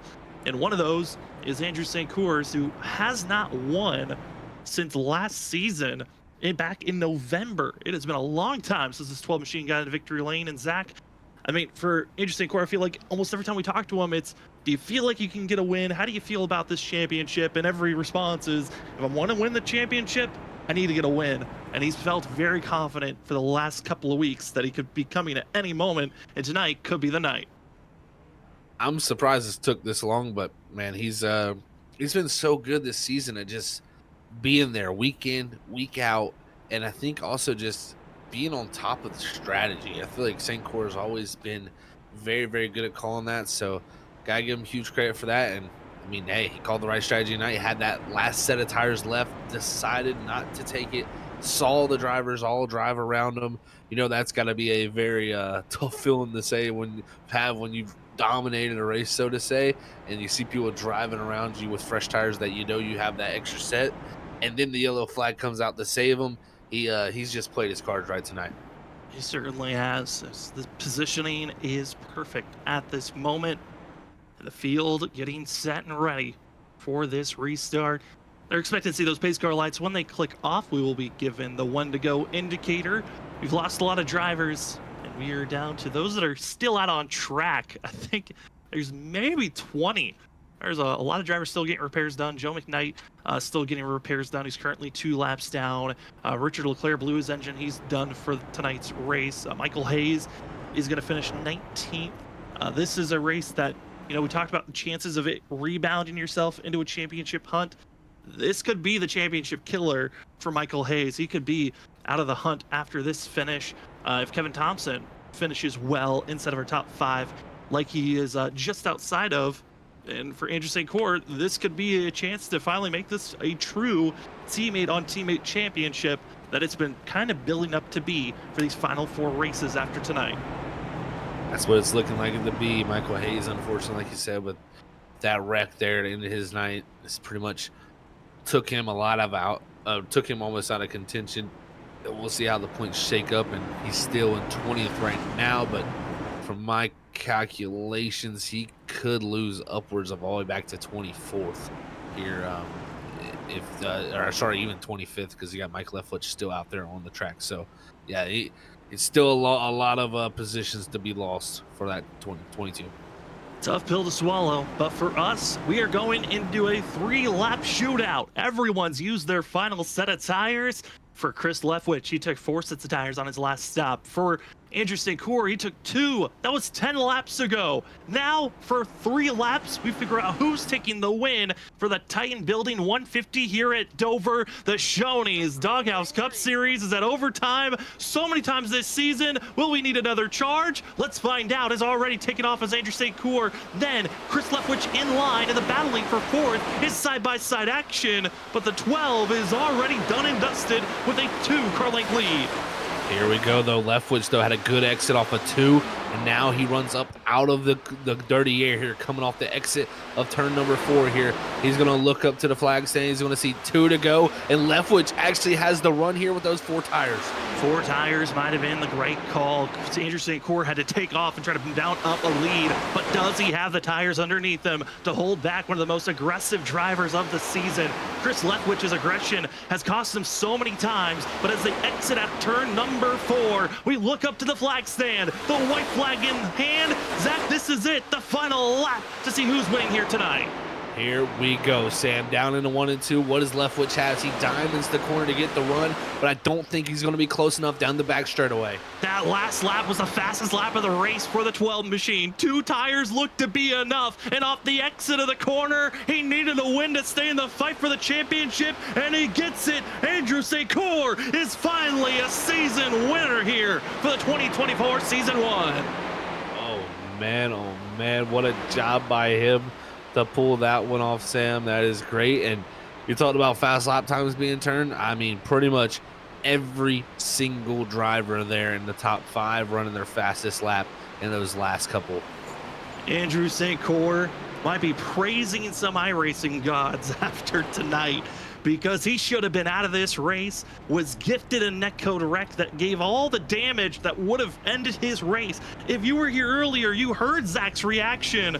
This race should have been done and dusted for Andrew St. Cyr, but instead, his car survives the major hit and on that of Jamie Horn, and instead the 12 grabs his win. He closes in on the gap for the championship even more, and this 12 is going to be enjoying this one as he gets to burn it down. We will step aside. When we come back, we'll be talking to our top three: Andrew St. Cyr, Chris Leftwich, Eric Anderson, and a spotlight driver to get their thoughts on tonight's race. Wide with one another as side-by-side racing continues on. Christopher Norris has been able to move up 3 spots for himself. Dakota Moniz, another driver in the 5 that's moved up 3 spots. And for Dakota Moniz in the 5 machine, this race is so critical because the driver he's runs, Christopher Norris, and all offense incoming contact into the outside wall. Everyone's got to just get around. Norris tonight, we'll find out again. The 98 machine, Jamie Horn, going to be your top driver with Christopher Norris to his outside. And drivers told to calm down after last week. And the way that this season's been going, the race admins feeling like the racing's gotten a little bit out of hand, a little bit too many cautions that the admins have been liking. They want to see this race get cleaned up. And looking at the past, this race has been a clean one. There's only been one race with more than 3 cautions. That was back in 2023 season 2. Besides that, it's been 2 or less. Could we have a caution-free race? Well, we're about to find out as the drivers into the restart zone. It's the Adam Looney Foundation 200 here at Talladega. We're green as Horn gets the better launch on the inside, but his partners nowhere close. The outside grooves got better collection, and watch that run off the exit of turn 2. See what Gardner can do here, the winner from Daytona already trying to fight up into a top 2 position and push the 83 past the 98 here as they come through the center of 1 and 2. But it looks like now Horn finally going to have the help there as the 4 Bill Gentry all over the back bumper. Bill Gentry just did not get through the gears cleanly, but he finally was able to get to that back bumper, trying to push the 98 machine. But currently, it's Adam Gardner trying to push Christopher Norris out of the way, shoves that 83 to the 3rd groove, and he's going backwards. No help, and it's going to be the leader, Twisted Axle, on that. Welcome back, ladies and gentlemen, to your Freaky Fast Broadcasting post-race show for the Doghouse Racing League. A lot of drama going up and down, and a little bit of survival was needed at the end of the day. But we pull up into victory lane for your Titan Building 150 winner, Andrew St. Cyr. We knew it was going to happen at some point. Your last time in victory lane was all the way back at the beginning of November, but here we are in May.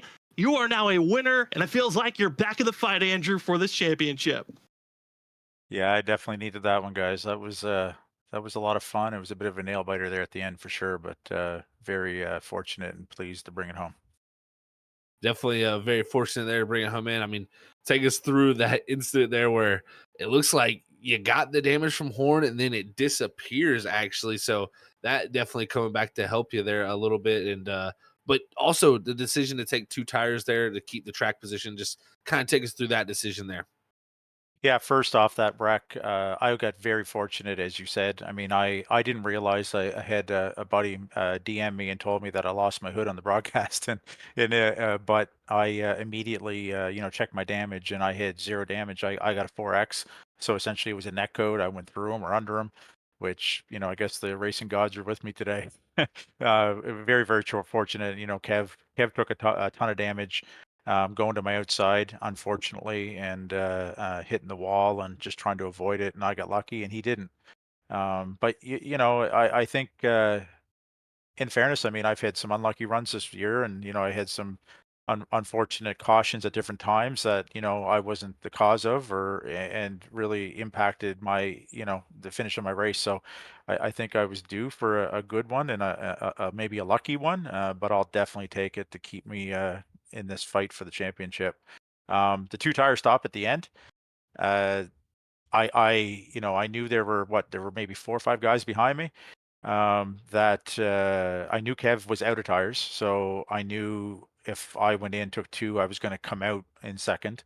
My fear was that if I had taken 4 and one of them or a couple of them took 2, Obviously, would have flip-flopped, and with that many laps left in the dirty air, it's really difficult to pass here. As you saw when I was trailing Michael Hayes for a number of laps, I mean, I was pushing. I know he was pushing, but it just is so hard to make a move, especially when you weren't going to get a long enough run to get a tire advantage. So I just had to risk the two tires, and it was definitely the right call. So it worked out well. I mean, Andrew, we've seen you, and we kind of said it a lot during this broadcast. You've been almost the perfect teammate, willing to help the team at any moment that you can. We're always curious of when you're going to put the elbows out and say, I'm going to be a little bit selfish here tonight. How is it trying to run, knowing that your competition, the driver you're trying to challenge for the championship, is your teammate, yet you're trying to be such a great teammate to everyone around you? Honestly, I probably take more pride in the fact that, helping my team and helping my team win. And if it means helping my team win a championship, and I, am the bridesmaid, I mean, that's perfectly fine. I mean, I think that by no means though am I saying I'm gonna allow that to happen without a fight, because I will fight, and I will fight tooth and nail for those victories, but I will attempt to do it in the cleanest, most respectful way I can, especially with my teammate. Um, so yeah, but if it comes down to it, and it's an opportunity for Kev to win the championship, I'm definitely not going to take that from him, and ruin both of our chances, I guess I'll say. So I take immense amount of pride, and that's what's so fun about this team, Twisted Axle. We have so much fun, and we take so much. There's so much camaraderie amongst the group, and we truly want the best for each other. And we kind of have a motto going into the races: no matter what happens, let's it's only racing, it's only for fun, and if it affects the outcome for somebody else, it's not the end of the world, sort of thing. So we'll come back to the next week and try our best. So yeah.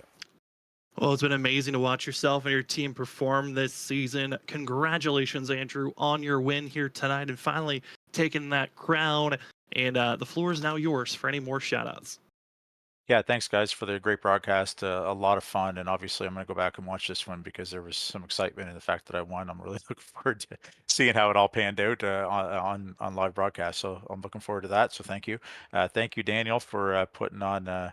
Obviously hosting a fantastic league. We have a ton of fun here. I got to thank my teammates at Twisted Axle, and I got to thank the boys over at Beast Mode Performance for helping with the sets, and they're a fantastic group of guys as well. So, and I believe I probably had a special someone watching, and where I guess it's only fitting. It's Mother's Day this Sunday, so I'd like to wish a happy Mother's Day to BMAC. So, and that's pretty well it for tonight. Thank you.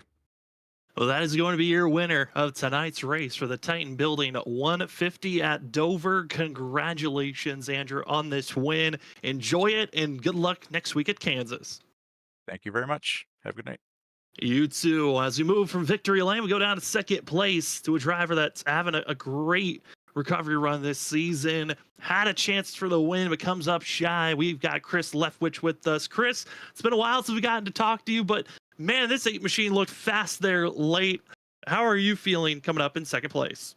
Oh, to be honest with you, I'm getting kind of tired of it. I'll finish second. I know at least 7, 8 times now. I'm like the Sheldon Creed of the Cup Series here. Hey man, I know how that could be tough to finish second, but still nonetheless a good run. I mean, take us down to the end there on that restart. I mean, you definitely had a shot at it. It was so close. What do you think you needed more? I needed, to be honest with you, that last pit stop there. I didn't take as much fuel as I should have. It upset the balance of the car, and it wouldn't rotate like it would. And I was trying my best to get the tires warmed up underneath caution and everything, so it'd fire off better. But it was, I mean, I honestly think that's what upset the car more than anything was the balance of the not taking fuel. I mean, Chris, this has been, we've seen some high moments for you. You're still trying to get that win for yourself. We're heading to Kansas before a 2-week break. How are you feeling about these final 4 races, knowing that we've got one race in a week, a 2-week break to get those setups ready for the final push? I'm feeling pretty good. I love Kansas. That's one of my best tracks. So yeah, watch out for that 8 machine. That's for sure. I'll be up front sooner or later. Well, we cannot wait to see how you're going to perform, Chris, for the rest of this season, especially next week. And now the floor is now yours for any more shout outs. I just want to thank Daniel for putting on this league, and I want to thank Shoney's for sponsoring it, and I want to thank my teammates for helping out and everything. I appreciate you guys for doing the broadcasting you do. I love watching you guys. You guys are pretty good at what you do, and I just really appreciative of everything. But it's just these Cup cars are just so hard to drive. You guys have proven that it is very difficult, but you guys put on a fabulous show for us to call. Chris, congratulations on second place here tonight, and good luck next week at Kansas. I appreciate it. Y'all have a good one. You too. As that's going to be your second place finisher, we go down to third place to Eric Anderson, who comes away with his best finish of the season. Eric, it's Sam and Zach up in the booth. Congratulations on a third place finish. Man, how are you feeling coming away with a top 5 here tonight? Man, this is great. First appearance on the Freaky Fast podium here, and my first podium in the Doghouse Cup Series. Been awesome. Yeah, definitely awesome to see you up here, Eric. Man, congrats on the podium finish here tonight. Take us through though. What put yourself up there, because the strategy definitely played into your favor.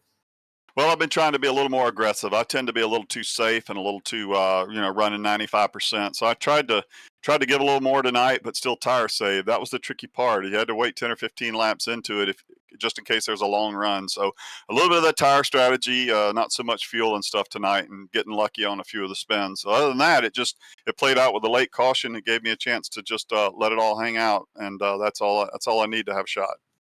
I mean, Eric, how much of this finish for yourself are you able to take away and try to carry this momentum for the rest of the season? We've got 4 more races left heading to Kansas next week before a 2-week break, and then the final 3 races of the season.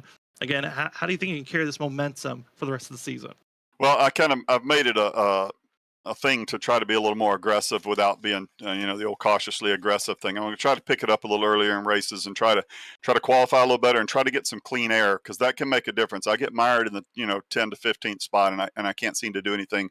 And if we don't get any cautions, then I have a struggle. Tonight we had cautions, and I think that plays to my strengths, because I'm a little safe early, because I don't want to take wreck the field early. So I tend to be a little conservative early, and if I don't get some cautions late, it kind of plays against my strategy. But I prefer that, because guys work hard all week, and I don't want to take them out before they've had a chance to run an hour or so. Well, Eric, it was awesome to see you leading this race and being up front there late. Congratulations on third, and the floor is now yours for any more shout-outs. Yeah, that was awesome. I just want to say thank you to Daniel. Daniel runs a great league here. He's got his hands full, and he does a wonderful job, and he puts a lot of work in it. I want to thank you guys here at Freaky Fast. I mean, you guys are you're the class of doing this. I mean, there's just nobody else. And then all the guys at Graybeard Racing with me, Jamie and Leroy and Andy Cork, who couldn't make it tonight. But I want to say thanks to those guys. They helped me a lot and worked with me. And I'll say hi to my mother and my sister out there who are watching. And other than that, it was a great week. Well, that will be the 43 machine of Eric Anderson, career finish and best finish of the season as well, here tonight for that 43 machine in third place. Congratulations, Eric, and good luck next week at Kansas. Thanks, buddies. As we move away from our interview, sadly, we weren't able to get ourselves a spotlight driver. We were hoping to talk to the 2 machine of Tony Martin, who was the biggest mover of the day and grabbed himself his first official top 5 finish of the season for the 2 machine. But we will now move on over to our unofficial results here tonight. It was a wild race, a lot of cautions, but ultimately it came down to luck. We always say luck is very important, and the luckiest driver of the night goes to our winner of Andrew St. Cyr, the racing gods, iRacing gods, whoever you think it is, graced the 12 with a magical survivable moment that placed him in a spot to win here tonight. Chris Leftwich going to finish up second for the 8 machine. Eric Anderson third, with David Halsey fourth. Finishing out our top 5 is the 5 machine of Hunter Simpson. Kevin Thompson comes away 6th. 7th, we find Gary Clune, with Michael Skimia going to be finishing out our top 8. Then we fall to 9th, where we find our first driver 1 lap down with Eric Warman. Tony Martin going to finish out our top 10, and Zach, the rest of the field, 1 or more laps down. Tough night for a lot of these guys as we scroll down through. I mean, great runs for Daniel Wilkerson and Powell to get back up to 1 lap down, 11th and 12th, just outside that top 10 there. But I think the one that sticks out the most to me is in that 20th position of Michael Hayes. Luckily for his sake, he stays in 20th and doesn't drop down to around 24th where I thought he would fall. So that's lucky enough for him, but definitely a huge loss in the points. I think that might ruin one of his chances and opportunities to go fight for a championship. And then to look through the rest of them, got to think about that 29th place finisher, Jonathan Jennings, where it all went wrong there on that caution, just getting caught up in the back of that field, Sam. It was, nonetheless to say, a wild night here at Dover. Yeah, Jonathan Jennings is wrecked on lap 13 when the wreck had already happened. Yellow flag was out. He was trying to catch the peace car, and then he ran into one of the drivers that was already caught up in the incident. A bizarre moment. There's plenty of them to go through tonight's race here at Dover. But for the field, we get to see ourselves with a winner in the 12 machine of Andrew St. Cour, who closes in the gap a little bit more in the points. I think next week's going to be a fun one to look at because we've got, like I said, next week at Kansas, then a 2-week break before we come back for the final 3 races of the season. That final 3 race stretch going to be very important to watch out for as we finish up tonight in this week of broadcasts. We get ourselves prepared for Monday night. Hey, if you love playoff racing action, we're coming to the end here, but for the Shoney's Doghouse Cup Series, it's a full season collective in the points. But if you like playoff racing and truck racing action, do not want to miss Monday night. It's the end of the round of 16 to cut it down to the round of 12 as the drivers of the ISRC Larry R Productions Truck Series head to Bristol for their cutoff race. Tuesday of the BRB Cup Series and Wednesday for the WSSR, both done with their seasons. WSSR, though, is about to be starting back up. And Zach, I know that season, drivers are excited. There are a lot of drivers that we have never seen in the WSSR that are ready for that racing action to come back.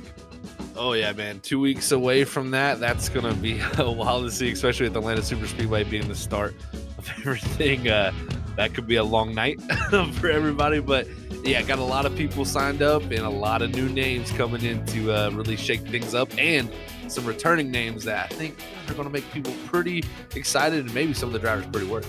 A little bit of nostalgia ready to come back as season 9 for the WSSR coming in, like Zach said, 2 weeks away. Also going to be the next gen cup car like we see here on Thursday nights. Next Thursday, the drivers head to Kansas. But tonight's race, Zach, a surprising one. A lot of massive wrecks. Not a race that you traditionally see at Dover, but obviously the drama that the Shoney's Doghouse Cup Series always brings. Any final thoughts before we call it an evening here tonight?